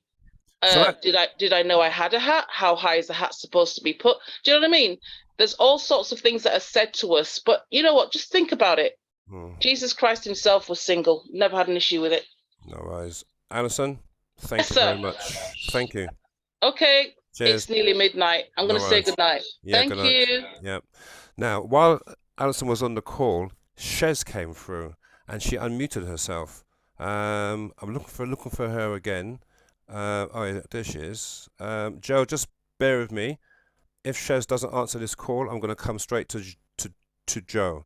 So, Shez, I've sent you a request to be unmuted. Oh. Wow. Hello. Hello.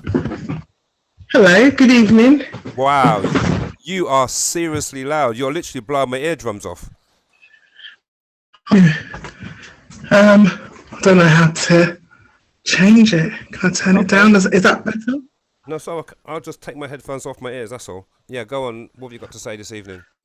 You're the penultimate caller, I think. Okay, what a wonderful topic. I've listened from the beginning. I just want to say that I think in regards to black women being single or not being married and so forth, I just feel that it's a mixture of both us and the black men. So it's not just the black men's fault, or it's all of us together. And I think black women, we're too loyal. We're very loyal to the black man, because you could hear a few of us saying that the preference of that man, even myself as a single black woman, my preference, yes, is a black man. But I think we do need to, explore more, just like the black man has. He has lots of choices, and he is stopping himself from dating outside of his race. I love seeing black love. A friend of mine, she's going to be 60 this year, and she met somebody last year, black man, black woman, and they're getting married in a few months. So, it's happening, but not as frequent as I would love to see it. And that's all I wanted to say in regards to the topic. Thank you. It's very much appreciated. You've been also very patient, so I'd like to thank you very much for coming on, Shez. Thank you very much. Right, Nick Tapper, Joe Holfire, Nick Tapper, I've sent you. There you go. Good evening, sir. Good evening. Finally, we got there. Finally. Yes, good evening. Right, so basically the platform is now yours. You could have your little input regarding tonight's topic, and then you could talk about your business, or you could just talk about your business full stop. It's completely down to yourself. Oh, let me send him a request. Really want to talk about myself so much. I'd really like to talk about the topic in hand. Well, before we talk about the topic, I'm going to insist that you at least give your business, because at the end of the day, you're sponsoring tonight's show. I could paste all I want inside the Zoom chat and give it a mention, but it's your business. You speak from the heart, you speak from the soul about your business that you obviously sponsoring the show tonight for. Okay, my business is a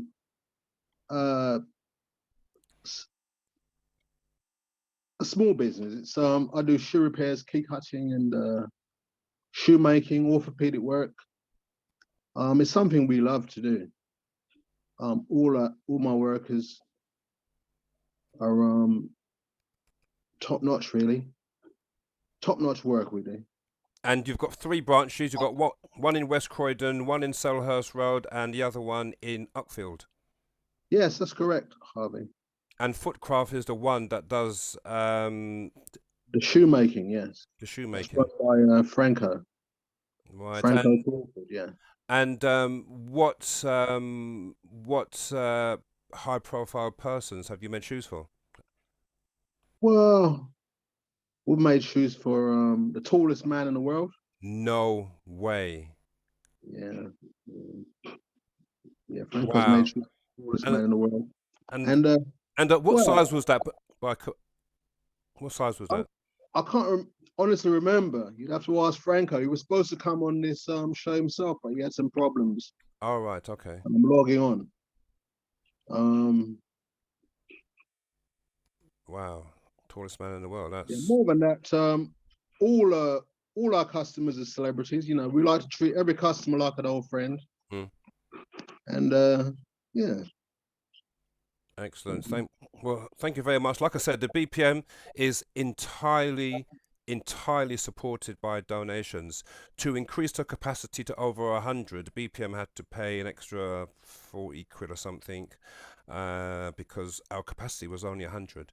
But because of the talk shows on a Thursday, I've had to pay extra to increase the capacity, and various other expenses. For example, the flyer that went out for this show, again, that's just expenses paid by donations, and obviously you're sponsoring the show. So thank you very much, Mr. Tapper. So your little input regarding tonight's topic. Well, you know, I've always thought, well, did you know about in Nigeria or Africa, African folklore states that when a princess yields, gives you as a man pleasure, and brings forth your children, you are expected to be a man and do the right thing by her. Basically, I would say to any worldian brothers who aren't necessarily Christians, that, you know, when it comes to dealing with your woman, you've got to realize that she's like a sister to you. She's like a wife to you. You know, in the words of the past prophet, the Honorable Rastaman Garnet Silk, honor your African miss. You know, no matter if she's black or white, we're all I believe we're all descendants of Adam and Eve. As in Africa, you know, that's what I believe. You know, I believe there's more to life than fast cars and fast money. I totally agree. I mean, me personally, for me, it's all about the heart. It's all about what's in the heart, and follow your heart. Whatever direction that takes you, follow your heart. Your heart never lies. Your mind, your heart never lies.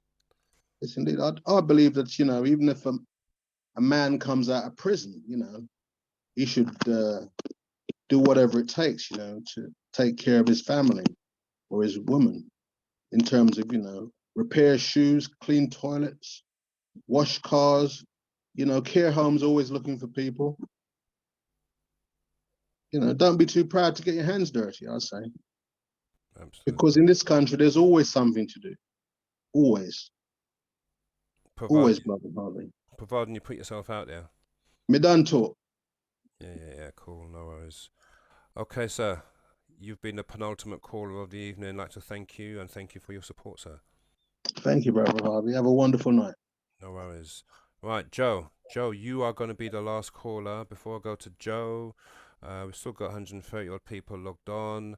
What's the time now? We were due to finish at 10:30. The time now is 11:22, purely because of the interest, the volume of people, and the people queuing up to have their say on tonight's subject. Now, while Joe is having her say, can you put in, all I want to see now in the chat is one thing. What do you think should be next week's topic? Because I'm going to look through the chat after the show's finished, and I'm going to select one of them. So, what do you think should be next Thursday's debate? The chat now is over. Sean, I'm not a really good host. I'm actually a DJ. I'm actually a DJ pretending to be a host. Prior to the BPM, I've just been a DJ, and the BPM has molded me into quote unquote a presenter. But essentially, I'm a DJ. But thank you for your compliments. So for next week, fill up the Zoom chat with what do you think will be a stimulating, interesting debate next Thursday. In the meantime, this woman has been so patient. Joe, I was about to say good evening. It's more like good night now. Joe. Yeah, it really is good night. I only popped on for a minute. I only thought I was going to be here half an hour because I was having an early night, and you've just blown it out of all my plans out of the water. Early night, forget that one. It's been a great evening listening. Yes, absolutely. There's so much I don't agree with. There's so much that I laughed about and was talking to my phone while nobody could hear me. The main point I wanted to make is about owning our own narrative. it's quite frustrating to hear us repeating the stereotypes and repeating information that is not true about us as a community. And we need to do our research better so that we don't push the myth out. I've raised a son who's 37 now. He's a beautiful guy, a wonderful husband, and a great father. And as I said in the chat, if he was to hear the things that people say about Black men, he might decide to give up his black male card. And I think that we should be much more aware of how we take a message and keep repeating it till people think it's a fact. You know, there's lots of reasons why women are single, and some of them are just factual in terms of we live longer. Yeah, there's more of us who survive birth, right? In addition to all the other factors that come in as to why Black men may be a smaller proportion. There's stats that show that in terms of the communities that actually, you know, have relationships with each other, the Black community, it's not just Black women who love Black men. Black men love Black women. But if we hear one Black man say, oh, I hate Black women, then we repeat that and say, oh, Black men hate Black women. And there is no evidence to support that. It's just something that we're saying over and over and over again. So for me, I am single. I'm happily single. And I've only been single for a year after 40 years in total being in relationships. So this is the first time in my life that I'm being able to choose whatever I want to do. And I'm very happy about it. I'm very good friends with my ex. If I wanted a male company, I know where I can go to get male company. But actually, it shouldn't only be about trying to catch a man or find a woman. It should be about, you know, living your life and doing the things that, you know, build you. And while you're doing it, you'll be surprised how a partner comes along. For me, it will always be a Black partner. But if you see me next year and I'm with a white partner, well, then that was the surprise. But for me, it will always be a Black partner because that's what I'm attracted to. That's what I enjoy. And so I'm just saying, when we talk about it, and, you know, the topic was interesting, but it would have been nice to be able to explore if we just accepted that there are times in our life when we're single and, you know, we really focus in on what we're working on ourselves. Yeah, in your case, sorry to interrupt. In your case, obviously 40 years in a relationship and coming out of it, quite clearly, I could see every reason for you to take time out, singleton, year, 2 years. Obviously, 40 years, you tend to lose yourself a little bit, and now you're single, you're rediscovering yourself, finding new avenues, new interests. The world becomes a bigger place. So I could thoroughly understand after that amount of time in a relationship why a year later you're single. Absolutely, 100%. Yeah, and I mean, and when I say 40 years, it's 3 relationships over the 40 years. The last one was the longest. But I guess what I'm saying is that we need to normalize that, you know, there are stages in people's life when you are single, and that's the time to work on yourself. And we shouldn't be blaming each other. It's because Black women are this, or Black women are Black men are this. You know, this I find it quite insulting, the suggestion that we start talking about being more feminine. And because to suggest that I as a woman needs to be more feminine. Why do you think a lot of Black men are saying it though? I don't think a lot of Black men are saying it, actually. I just don't. I know that's not been my experience. And I know that what happens is the guys that speak to me, the guys that approach me, are approaching me because they're attracted to who I am. And there are more Black guys who will say that if they need their ride or die chick, you know, they want somebody who they can rely on the same way that we want a guy that we can rely on. And I believe that for me, I want a guy who feels secure in himself, that he doesn't want me to turn my volume down for him. Do you think do you think there's a lot of single Black women out there who feel as though there's a lot of reliable men out there I to think make it's them feel some. comfortable with. I think everybody deals with their own experience. My experience is the people that I hang out with, the women that I'm around with. Yeah, there is a lot of guys out there, and you know. So why are the black women not finding them or refusing them or turning their back to them? Why are there a lot of single black women out there? Okay, I'll say again, in the first instance, and I think a sister said it earlier, that there is actually more females than men and more black females than black men. Two, as a black woman, we are more likely to want to stay with the image of our fathers as opposed to dating outside of our community. We also have the disparity, and my mum goes to a luncheon club, and at her luncheon club, it's mainly women and mainly widowers, people who have had partners and lost their partners.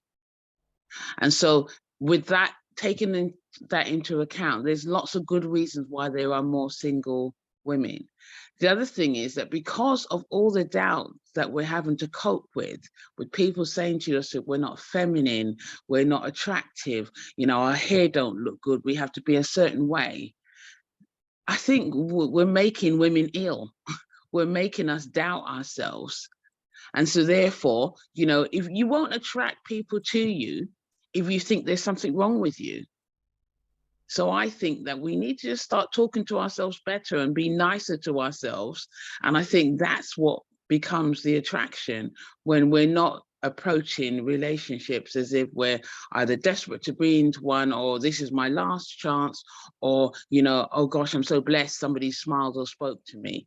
I think if we focus on enjoying our lives, living our lives, I actually think we will attract the person that's right for us.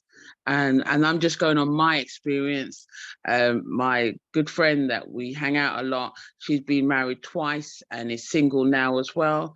And we both decided that, you know, if another relation comes along, that's all good and well. But at the moment, Wednesday night, we're out having a drink somewhere, we just have a laugh. And we find that guys come up to us and talk to us. And obviously, someone spoke earlier on about guys having wandering eyes. Are the women's a little bit cautious that the men may be playing them? Maybe his wife might be tucked in and they've got that little flirtatious eye going on? As I said, male and female the same, right? If you are a person who has a bone and one and looks for another bone, you're going to do that. But if I'm looking at you, I'm going to do my own due diligence to see if you are the right person for me. I'm not going to make the assumption that you have a wandering eye, because to be quite frank with you, I don't think there's anything wrong with looking at something and somebody else and saying that person looks nice, because if they look nice, they just look nice, right? If you are in a relationship and your guy's looking at somebody else, if you're secure in yourself, you know that he might look at that woman and say she looks nice, or he likes the parts of her body that's on show, but he's coming home with me. And he obviously finds something in me why he wants to come home with me. So I think we're better off making sure that we're secure in ourselves rather than second guessing and wondering. Yeah, there's one thing that it's, you know what, it's actually just hit me. Do you think, this is a topic that I should have brought up earlier on, but it's literally just come to me. Do you think that one of the things that are scaring a lot of black men away from women in their 40s stroke 50s is that they just don't want the extra quote unquote baggage? Do you think that black men want a simpler life? I actually think black men are actually looking for women at those age range, especially when the woman has, you know, their house, their car, a good job or a good pension. Because one of the facts that are out there is that there are more black men who end up dying alone in a care home without somebody to look after them, with children who do not come to look for them because of how they've lived their life. right? Whereas the same is not being happening to Black women who, even if they go in a care home, they're having family, friends, and children around to look after them. So I actually think it's a myth that Black men don't want us or don't want me. I think that they're looking. There are, you know, guys who are so down and depressed that they don't go out anymore because in their heyday they thought they had a long journey ahead of them, and one day they wake up. You know, I'm 60 next birthday, and you know I get out of bed and my knees are hurting me. All right, and I know that there are Black men in the same situation who are now looking, saying, you know what, I don't know what's going to happen next, because if I haven't got all my eggs in a row, I don't know how I'm going to care for myself later. And there are others who do have their you know, they're comfortable. And one friend of mine, he was like struggling to find a relationship because he was fearful that he was only going to meet a woman who wanted him for what he had. So basically, materialistic women. No, I'm saying he was a materialistic man, actually. He was fearful he that was the women were after for what he wanted, and what he hadn't realized, he was turning away really good women because he was thinking that's what they were coming for. When really he could have just entertained and got to know people and then defined whether they were right for him or not. You know? What hope have you got for single Black women out there as of today going forward? I have a lot of hope because I think Black women are, you know, we're entrepreneurs. We're the ones who are setting up businesses. We're the ones who, when we retire, start doing, you know, adventurous things. And it does mean that once we get over the hurdle of some of the things that we've been taught from young, because we were taught to protect ourselves, particularly women of my generation. We were taught to protect ourselves from a very early age. So it meant that we spent a lot of time protecting ourselves from possible abuse. And sometimes that's led us to being so protective of ourselves that we're not open to opportunities. But I think more and more women are realizing that actually I can live my life now. I don't need to wait until I find the right man before I start doing the things that will uplift me. And when they go out and do that, they're finding that they are then meeting the right man, because the man is not picking up that thirst that hangs around some women who are like so desperate to be in a relationship that it just becomes a chore. And guys don't react to that. They react to, in my opinion, guys more react to a great conversation, a good smile, confidence, being able to demonstrate that you're comfortable in your own skin. No, absolutely. I'm looking at some of the chats inside. Carol says some of these issues are also prevalent in white and Asian communities, not exclusive to us. And Franca says, you are right, Joe. There are many single Black men I know who are struggling to find a Black woman too. Hence why, again, I've got that little dating Zoom thing going in the back of my head. So if there are a lot of single Black men struggling to find Black women, how do we bring them together? Because the days of 40, 50, 60-year-old people going and clubbing it every week, those days are somewhat diluted now. Where do you find the opportunity to meet your equivalent, hopefully idealistic, opposite sex partner or same sex, well, whatever the case may be? Where do you find them? That is so the question. For me, I will say I still go out. I go to quality events. I'm fortunate enough to be able to buy a decent ticket and go to quality events.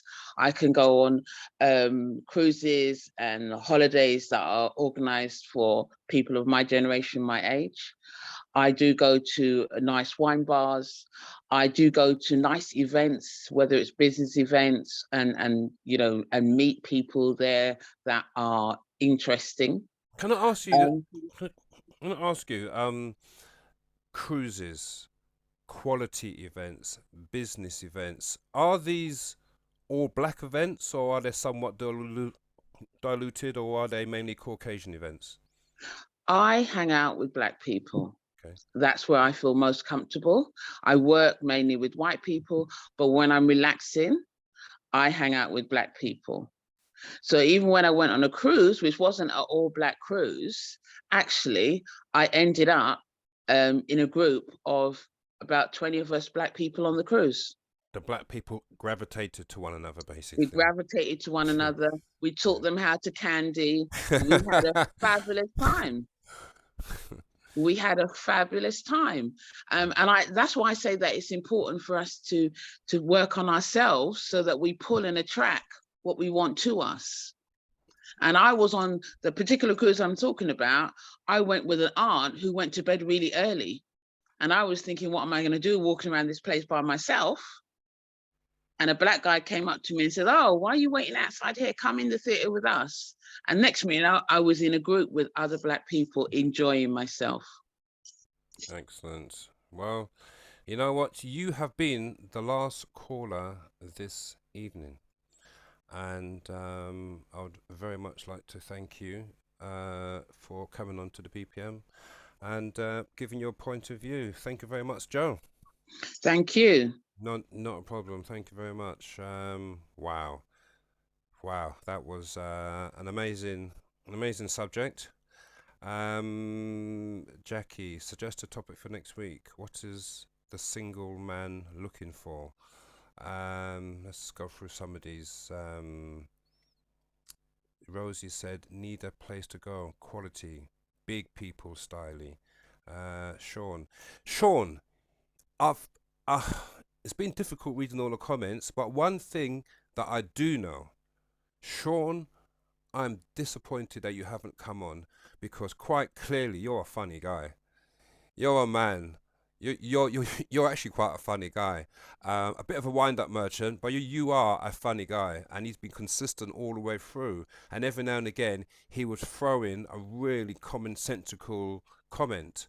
So, Sean, if anything, I would have loved to have heard from you this evening. Anyway, let's go through some of the comments. iPhone, black women and men have to look into themselves and have respect for each other. Relationships are difficult and challenging, and it's about loving, compromising, talking, listening to each other. Good debate all round. Where else are we going to go?